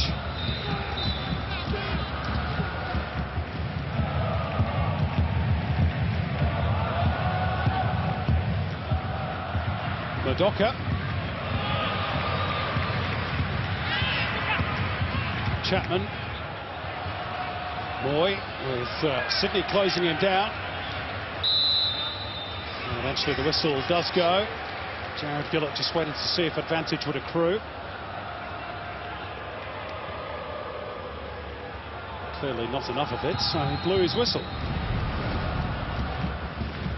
Better work defensively, better effort defensively from Sydney. I'm surprised at all that Kenny Lowe had just a little word in his ear at half-time. Fair way out, dead straight. Floated in towards Kennedy, who met it. Oh, and Thwaite and Griffiths got in each other's way there. Kisnorbo to tee it up, Partaloo in the D. Clisby in heavy. Easy for the keeper again.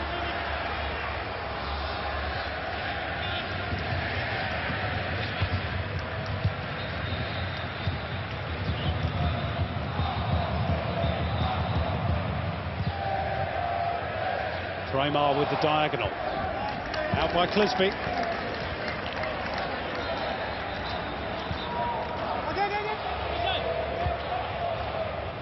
Sydney. That's Palic in close attendance. Here's the German. Tempted 1-2 and Kisnorbo stretches. Puts it behind. Come on! Come on! Early! Early! Early!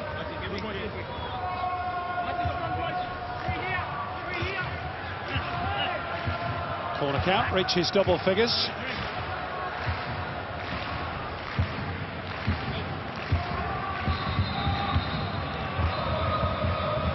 Boyza Marinkovic.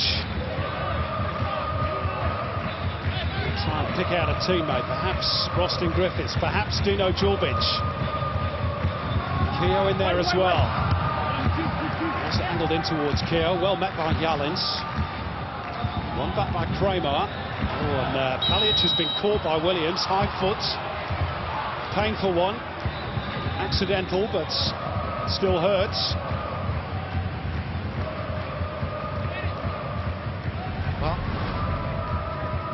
Dave Williams is pretty adamant he didn't touch him. Now, he is one of the most affable players in the comp, Dave Williams. You never see him rile. Fierce competitor, yeah. But the way he turned and the reaction of he to a couple of his opponents is something I've never seen. He obviously doesn't believe that was a foul, and I think he's vindicated, not by his reaction, certainly his feeling by that replay.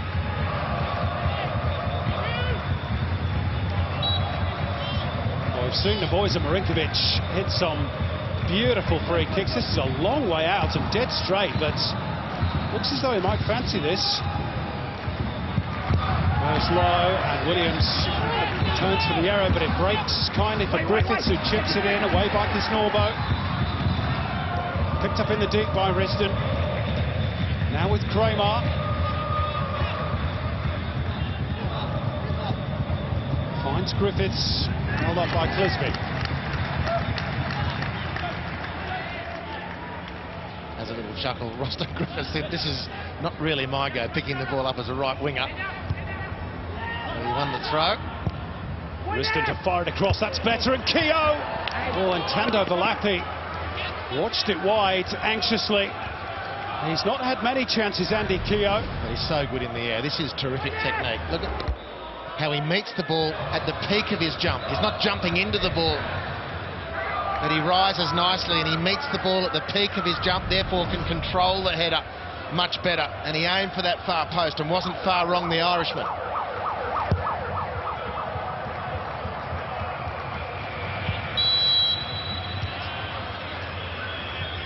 Josh Kennedy impeding the jump of Michael Thwaite.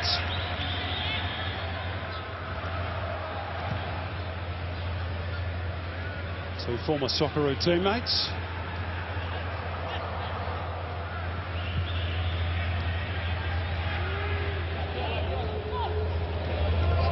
Not sure we can call either of them a former Socceroo anymore.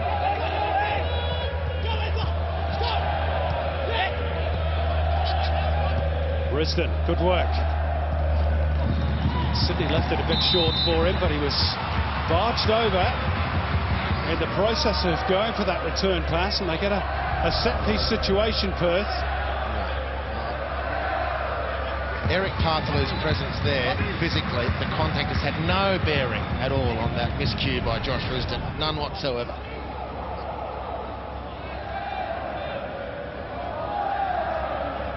So Marinkovic on further out this time. Jorbic loitering at the back post. It's angled in towards there, and wide it goes off Andy Keogh again. Couple of opportunities, half chances perhaps. Beautiful curl on the free kick. And, you know, that's in another time. having just praised his technique. Kenny Lang knows it. Oh, it hurts. It hurts. Great chance to go ahead, particularly when it's on the head of Andy Keogh, but he got that one wrong for a player of his quality in that facet of the game as well.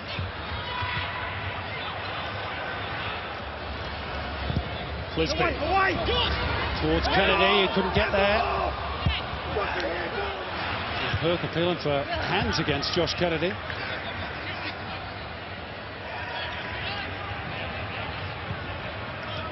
Hartaloo. Moy. Kennedy coming back from an offside position, so Moy couldn't utilise him. Steady goes for Williams. Back with Yarlins.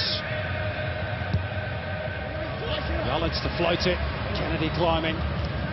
Harmless for Perth. It is, and you would exhort Melbourne City to resist the temptation, as we so often commented and watched in Socceroos matches, where the temptation just to drop the ball in for Josh Kennedy to do something remarkable in an aerial sense. And they've got other options which they've got to utilise. They've looked good by and large today, Melbourne City. And here's the change for the league leaders. They're withdrawing Rostin Griffiths, more of a defensive midfielder, and bringing on Mitch Nichols, much more of an attacking threat. Nichols' first appearance in the A-League since the 12th of December. And he's got a good record against Melbourne City, 5 goals and 3 assists in his last 11 games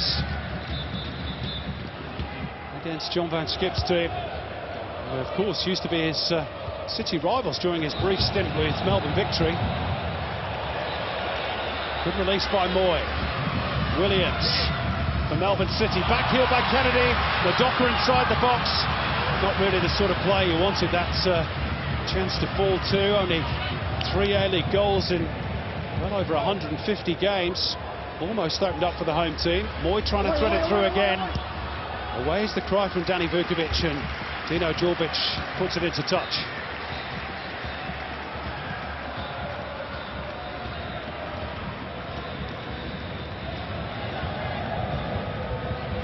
Clisby's throw, stolen by Sydney. First involvement now for Mitch Nichols. Rolls it into the path of Dragan Paljic. Good counter on here for the Glory. Keogh waiting back post. Nichols ball in and cut out by Yarlins in the nick of time. And Mitch Nichols' first involvement off the bench was a good one. Good football, Perth. Good defending from Sydney. And the ball came upfield quickly. A beautiful cross. Yarlins needed to be at his experienced best there. You can't head them, Kenny, unfortunately. He's trying. He's trying.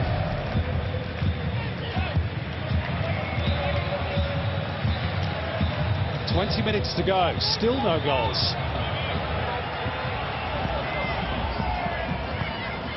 Corran, little flick forward for Moy. Clisby squares it up. Hartaloo.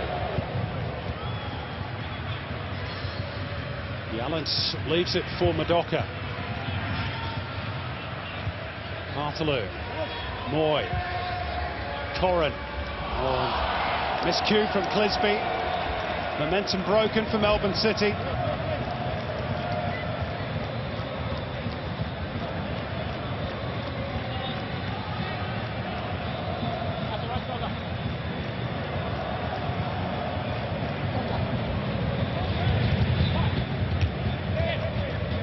Keogh and Kisnorbo in a real scrap for it.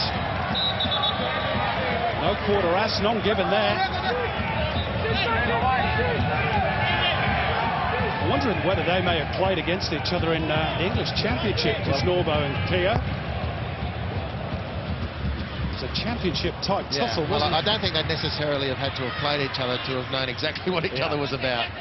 And that's why there was no fuss either side of that exchange. Just get on with it. Strong physical contest for possession.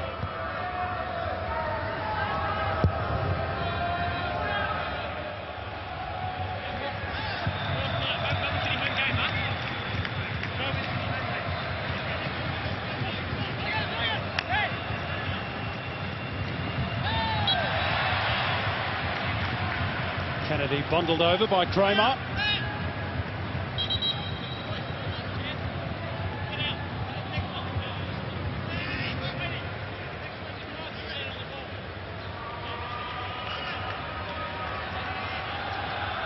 Jared Gillard's quite forthright in his opinions towards the Perth Glory players, telling them to retreat immediately. Moy drives it in, more pace on it this time, came off the head of Michael Thwaite.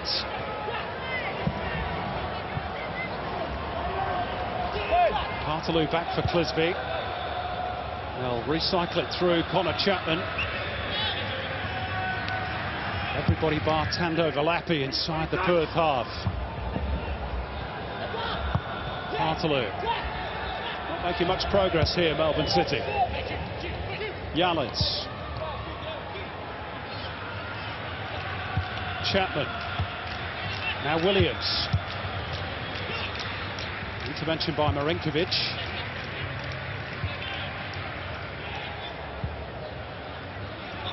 Melbourne City enjoying a bit of possession. Madoka.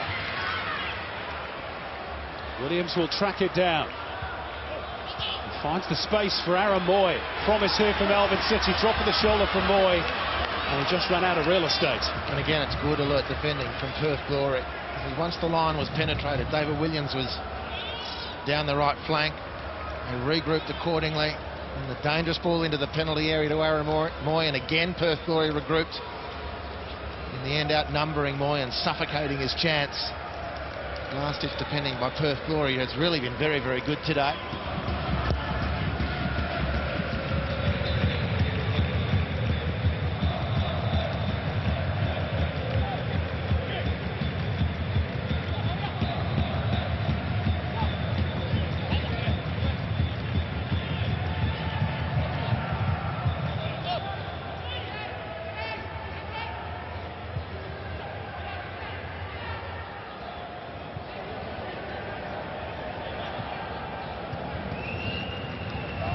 To carry it forward. Oh, that's brilliantly done by Massimo Madoka. Charges the clearance down. Julvic out of position. Kennedy on the ball. Can he pick out a teammate? Or Kramer steers it behind, just with Williams waiting to pounce. And Davey Williams stayed in the contest as well. So too did Danny Vukovic. But even if Vukovic doesn't get the ball, I don't know there was a Melbourne City player anticipating, and that is the type of little burst, little bit of intensity that can change a match. And Mass Madoka, outstanding work.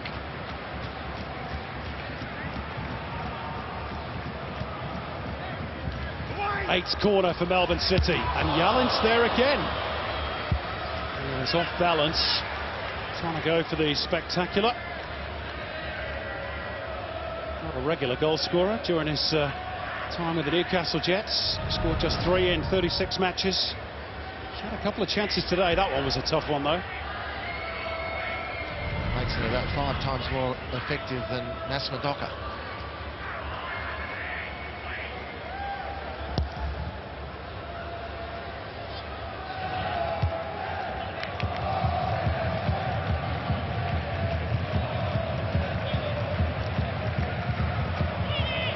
Under a quarter of an hour remaining.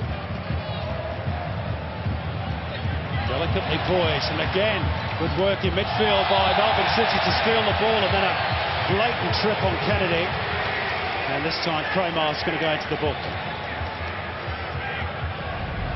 Well, good turn from Josh Kennedy. Kramer goes in, there's just a thin layer of gabardine between Josh Kennedy and seeing the back of Kramer. It's that scything motion as well with the legs that referees don't like.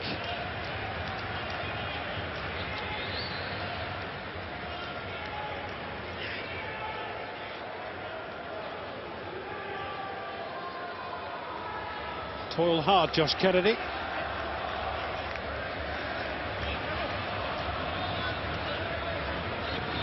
Still Danny Vukovic's goal remains unbreached. Ditto Tando Valapi. Boy with the set piece. Is it too deep? Is Norbo trying to keep it in play? Unable to do so. The quality of the delivery from both corner and free kickers not perhaps been of the highest quality for John Van Schip's team. Well, not certainly as the game's gone on. Unfortunate for Melbourne City, because they carved out 4 great chances. You'd have thought that they would have taken great heart from that and concentrated particularly. The delivery has softened. the match has gone on.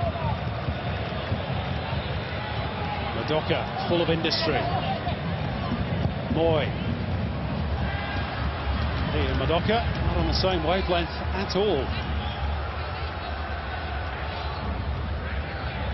So in Mas Madoka, Melbourne City have obviously got a willing worker to buzz around if we saw that intercept to set up a Melbourne City chance, but they've lost the penetration out of midfield that a Jacob Melling gives them. Aaron Moy, it's been a tough day. Now is the time for Robbie Corrin.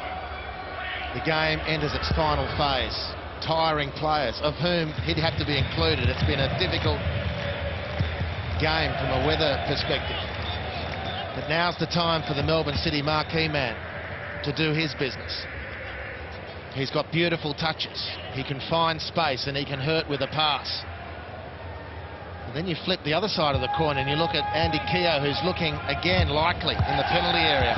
Marinkovic, not much so far today, but as we saw last week, just needs a heartbeat of opportunity to nail one. And the game is poised. And it's poised for one of the big names on the field to decide it. What about one of the names on the Perth Glory bench, Andy? Jamie McLaren has made a bit of a name for himself as a super sub this season. Interestingly, at the moment, they've only got one change left for Glory, and it's Richard Garcia who's going through the limbering up exercises, not McLaren. There is Richard Garcia. Will be Kenny Lowe's final change off the bench.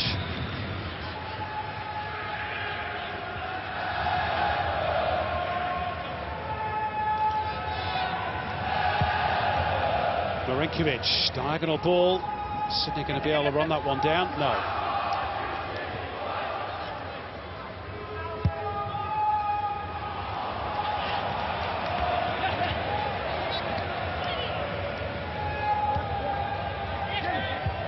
Glory just going to wait a moment before making that change. Jamison will run forward from left full back, almost got it back too.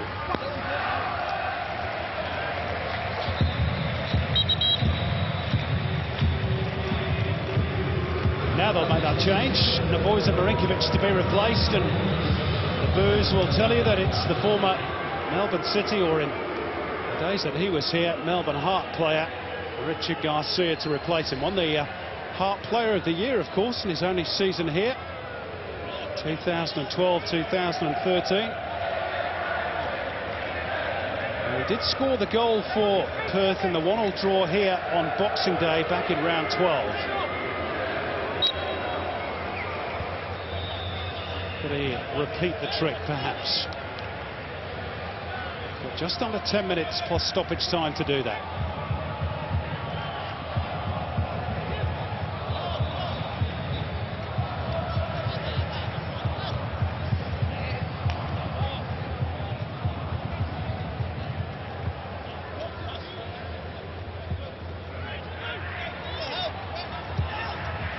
Jamison. Nichols, good strength, good touch. Jamison to cut it back, and Keogh blocked off by Kisnorbo. That's a really good piece of anticipation from Paddy Kisnorbo as well, because Keogh just peeled off to make the angle for the shot. Excellent defending. Corrin floats it out towards Clisby. Moy. Jason Hoffman being readied by Melbourne City. He's going to be their second change of the contest. Fired in by Williams. Eric! Headed out by Kramer. Now with Partaloo. Switch of play towards Clisby. Corrin. Moy. Corrin again. Thought about the shot, lays it off for Partaloo, fires it in a little bit too heavily towards Massimo Madoka. Kisnorbo, clear foul by Keogh. Here's the change for City.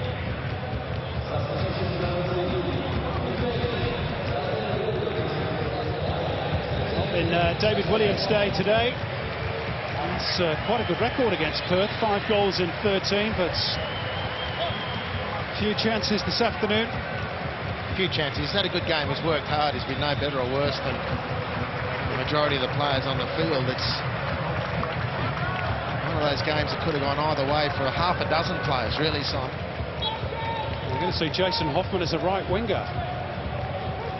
Back to the future. Started off as a more attacking player, didn't he? With the Newcastle Jets. Kennedy's down on the turf with a head knock, I think.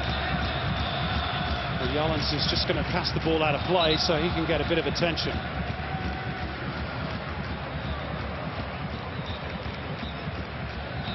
Whack to the nose, which may well have produced a bit of claret for Josh Kennedy. The left forearm. Dennis Kramer.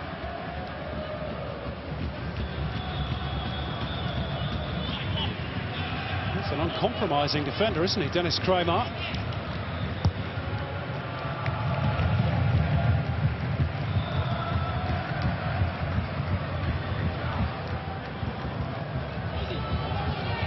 Here's Norbo. No options up ahead of him. He's just run the ball out of play.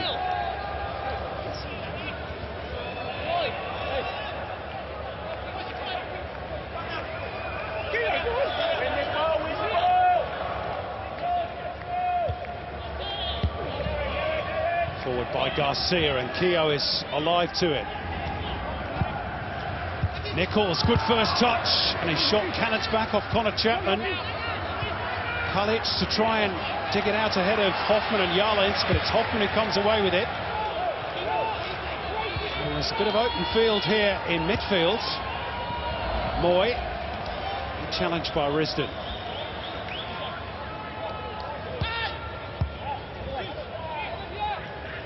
Hartaloo. Wide right is Hoffman. Corrin. Given back to him by Kennedy. Corrin to unleash, but no real power behind the effort. Well, it's good to see Robbie Corrin trying to settle the issue for his team. He did have a great option overlapping on the left-hand side, Jack Clisby, but more involvement like that and good things will come from Melbourne City. We just can't afford. It's not that he's shirking his responsibility. I don't want people to get the wrong impression, but he's got to fill the vacuum that's created in a game that is just sitting there waiting.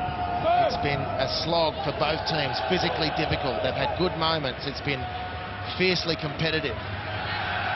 And into those little pockets, opportunities, Robbie Corrin has to emerge and take control for the home team. Well, he or somebody's got to do it quickly. Under 5 minutes to go. Melbourne City have been kept scoreless in 3 of the last 4 matches in the A-League. Developing perhaps into a bit of a problem for them.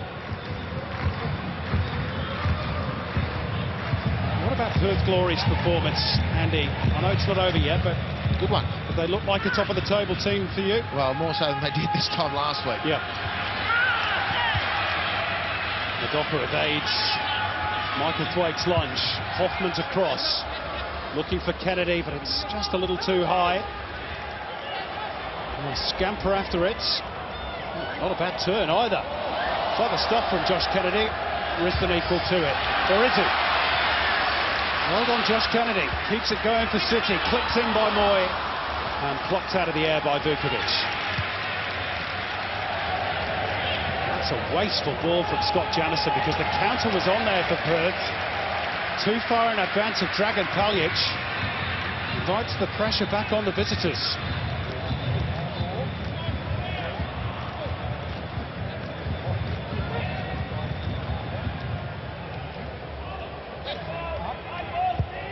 Paolo Retre is going to be the final change for Melbourne City shortly.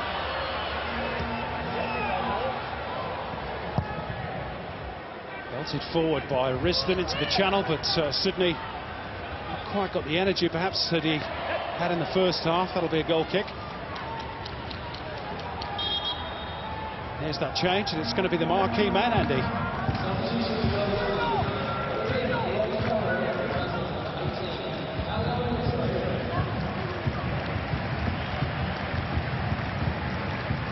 So not to be Corran's day.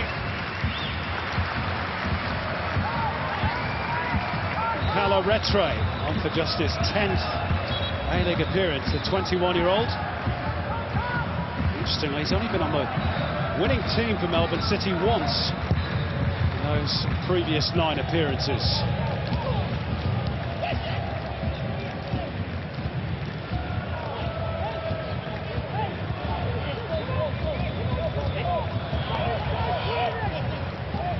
Here is Retre.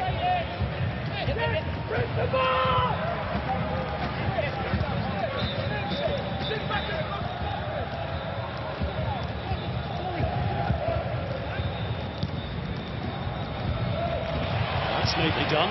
Beautiful back heel by Retre for Moy, who tries to return it to him. Just had to stretch too far and Garcia won it back. Sydney driven back by Clisby.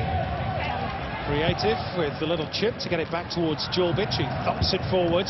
Well, Kisnorbo lost his bearings there for a moment. Might drop for Keogh. He's unfairly impeded Kisnorbo.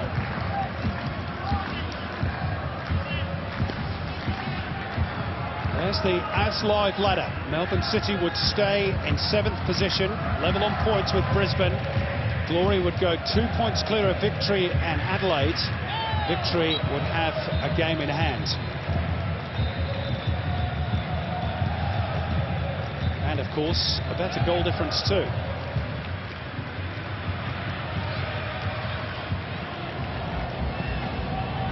Retre. Now, chance for Partaloo, shoots as the try does, it's blocked by Thwaites, and the whistle's gone, free kick Perth Glory. Just a reminder that in 2 weeks' time, it is Melbourne Victory against Perth Glory. It won't be a premiership decider, but it's certainly a tasty clash to look forward to. And of course, Perth already successful against Victory in Geelong before Christmas.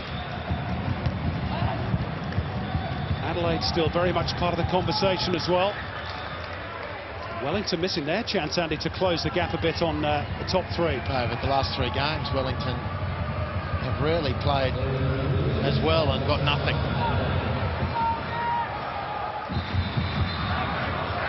A couple of teams just failing to go on with it at the moment. Still a lot of football to be played in this competition, though. Jarrod Gillett's going to bring the back. He just waited there to see if Josh Kennedy could get on the end of that flick through by Paolo Retre. He was fouled. It's a good bit of referee in that. As we move into stoppage time, City have the chance perhaps to keep their proud record of having scored in 16 consecutive home games going. Need a good delivery though from Aaron Moy. Flips in towards Kennedy, fisted away by Vukovic. And Palic will get it further forward towards Nichols. Good turn. Can he scoop it forward for Andy Keogh's onside here? Keogh and Valafi out to meet him. That's excellent goalkeeping, perhaps saving Melbourne City's bacon there, Tando Valafi. Well, he might puff out his cheeks, because that was a split-second decision, but he had to come. And he denied Andy Keogh. Well, the punch from Danny Vukovic saved at one end. Mitch Nichols just did brilliantly, and so too did Tando Valafi. He hasn't had to do a lot here today. Barely called upon, really. Great decision. Even better execution. Exciting moment right at the game's death. Bit of brilliance from Mitch Nichols. There he is on the ball again. We saw late drama in Adelaide last night with the Reds stealing the points away from Western Sydney. Is there going to be a late twist here? Dragan Palic on the ball for the league leaders.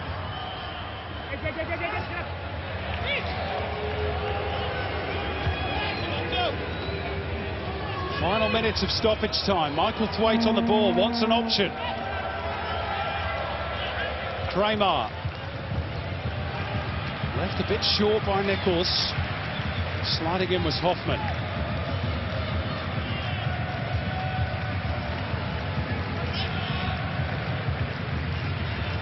Perth just 1 defeat on the road all season.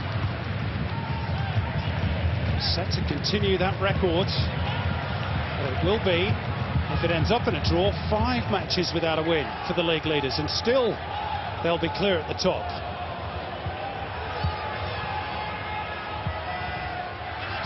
Forward by Moy.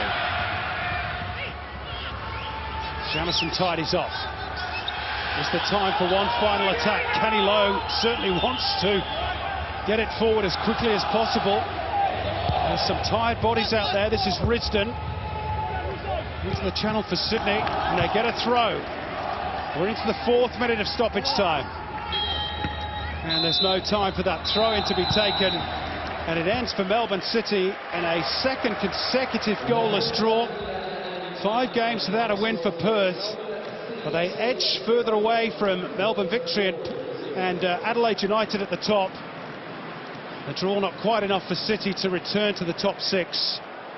But even though Glory do, as I say, extend that lead at the top to 2 points now, for the first time in some months, Melbourne Victory now perhaps hold the inside track on the run-in for the premiership with that game in hand. Full time at Amy Park, and it ends goalless. Melbourne City 0, Perth Glory 0.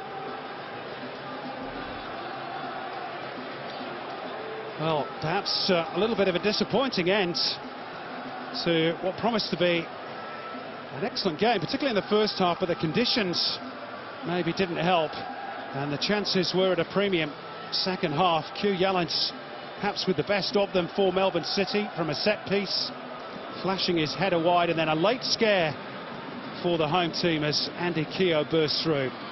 A good goalkeeping by Tando Valapi kept the score sheet blank. Let's get some reaction with Michael Zaponek. Thanks, Simon. Josh Kennedy with me. Josh, you wouldn't have played in these conditions too often? Oh, it's definitely hot. I think for both teams it was extremely difficult. Probably the first 20-30 minutes we played really, really well, and then I think the heat got to us. 1 win in the last 5, now for City. How do you assess the last few weeks? No, I think we're on the right track. I mean, last week we played against Wellington away. We kept a 0, and you know, today against Perth, the league leader, I think we're definitely on the right track. It looked like you tried to get the ball out wider more times in the second half. Was that something you tried to adjust at half-time? No, obviously that's part of our game plan, to get the ball out wide and bring some balls in the box, and nearly worked in the first half. Booker made a great save, and you know, we'll keep working on it. It's your first home game here. How you were finding the Hyundai A-League? No, it's obviously very tough, but I'm happy to be back and fit and healthy back on the pitch, and that's the important thing. And how's the body? Yeah, good. I stood up well today against the 2 big fellas at the back, so another 90 minutes in the legs, so it's a good feeling. Thanks, Josh. Thank you. Cheers. Well, one of the men that came up against him today was Michael Swato, man of the match. Well done today on your performance, mate. When you look at the last few weeks, though, you haven't got a win in 5. You could look at it 2 ways. Top of the table, we should be winning games, or away from home, we're picking up points. How do you see it? Look, for us, we were just conceding a lot of goals. That's probably why I played in midfield today. I haven't played that since the Mirren Bleiberg Lizard system, I think. So, yeah, it was important for us to get a stalemate, even a clean sheet, you know, for us. And being top of the table, do you think you should be picking up more points, though? Oh, definitely. We're not happy where we've been in the last month. We're just looking to get back home now against Brisbane. Hope we get a big crowd and start performing again. We know what happened in Adelaide last weekend after the game. Was that something that Kenny Lowe focused on during the week, and what was said? Look, you know, there's always scrutiny around week to week. You saw Carmichael Hunt now. He made the headline, so it took a bit of breeze off the boys there. But, yeah, look, it's part of the game. We just learn from our mistakes. Everyone makes mistakes, and it won't happen again. Fair to say the boys won't be out tonight? Yeah, we got a curfew. We got a curfew, that's for sure. Thanks, matey. Thanks. No worries. The Lizard system. The old days of Mirren Bleiberg. Great to see that revisited. Michael Thwaites, our man of the match today, 3 points. Q Yarlins with 2, Paddy Kisnorbo with 1. A game where the defenders shone. Goalless here. Let's join Tara Rushton with Shootout.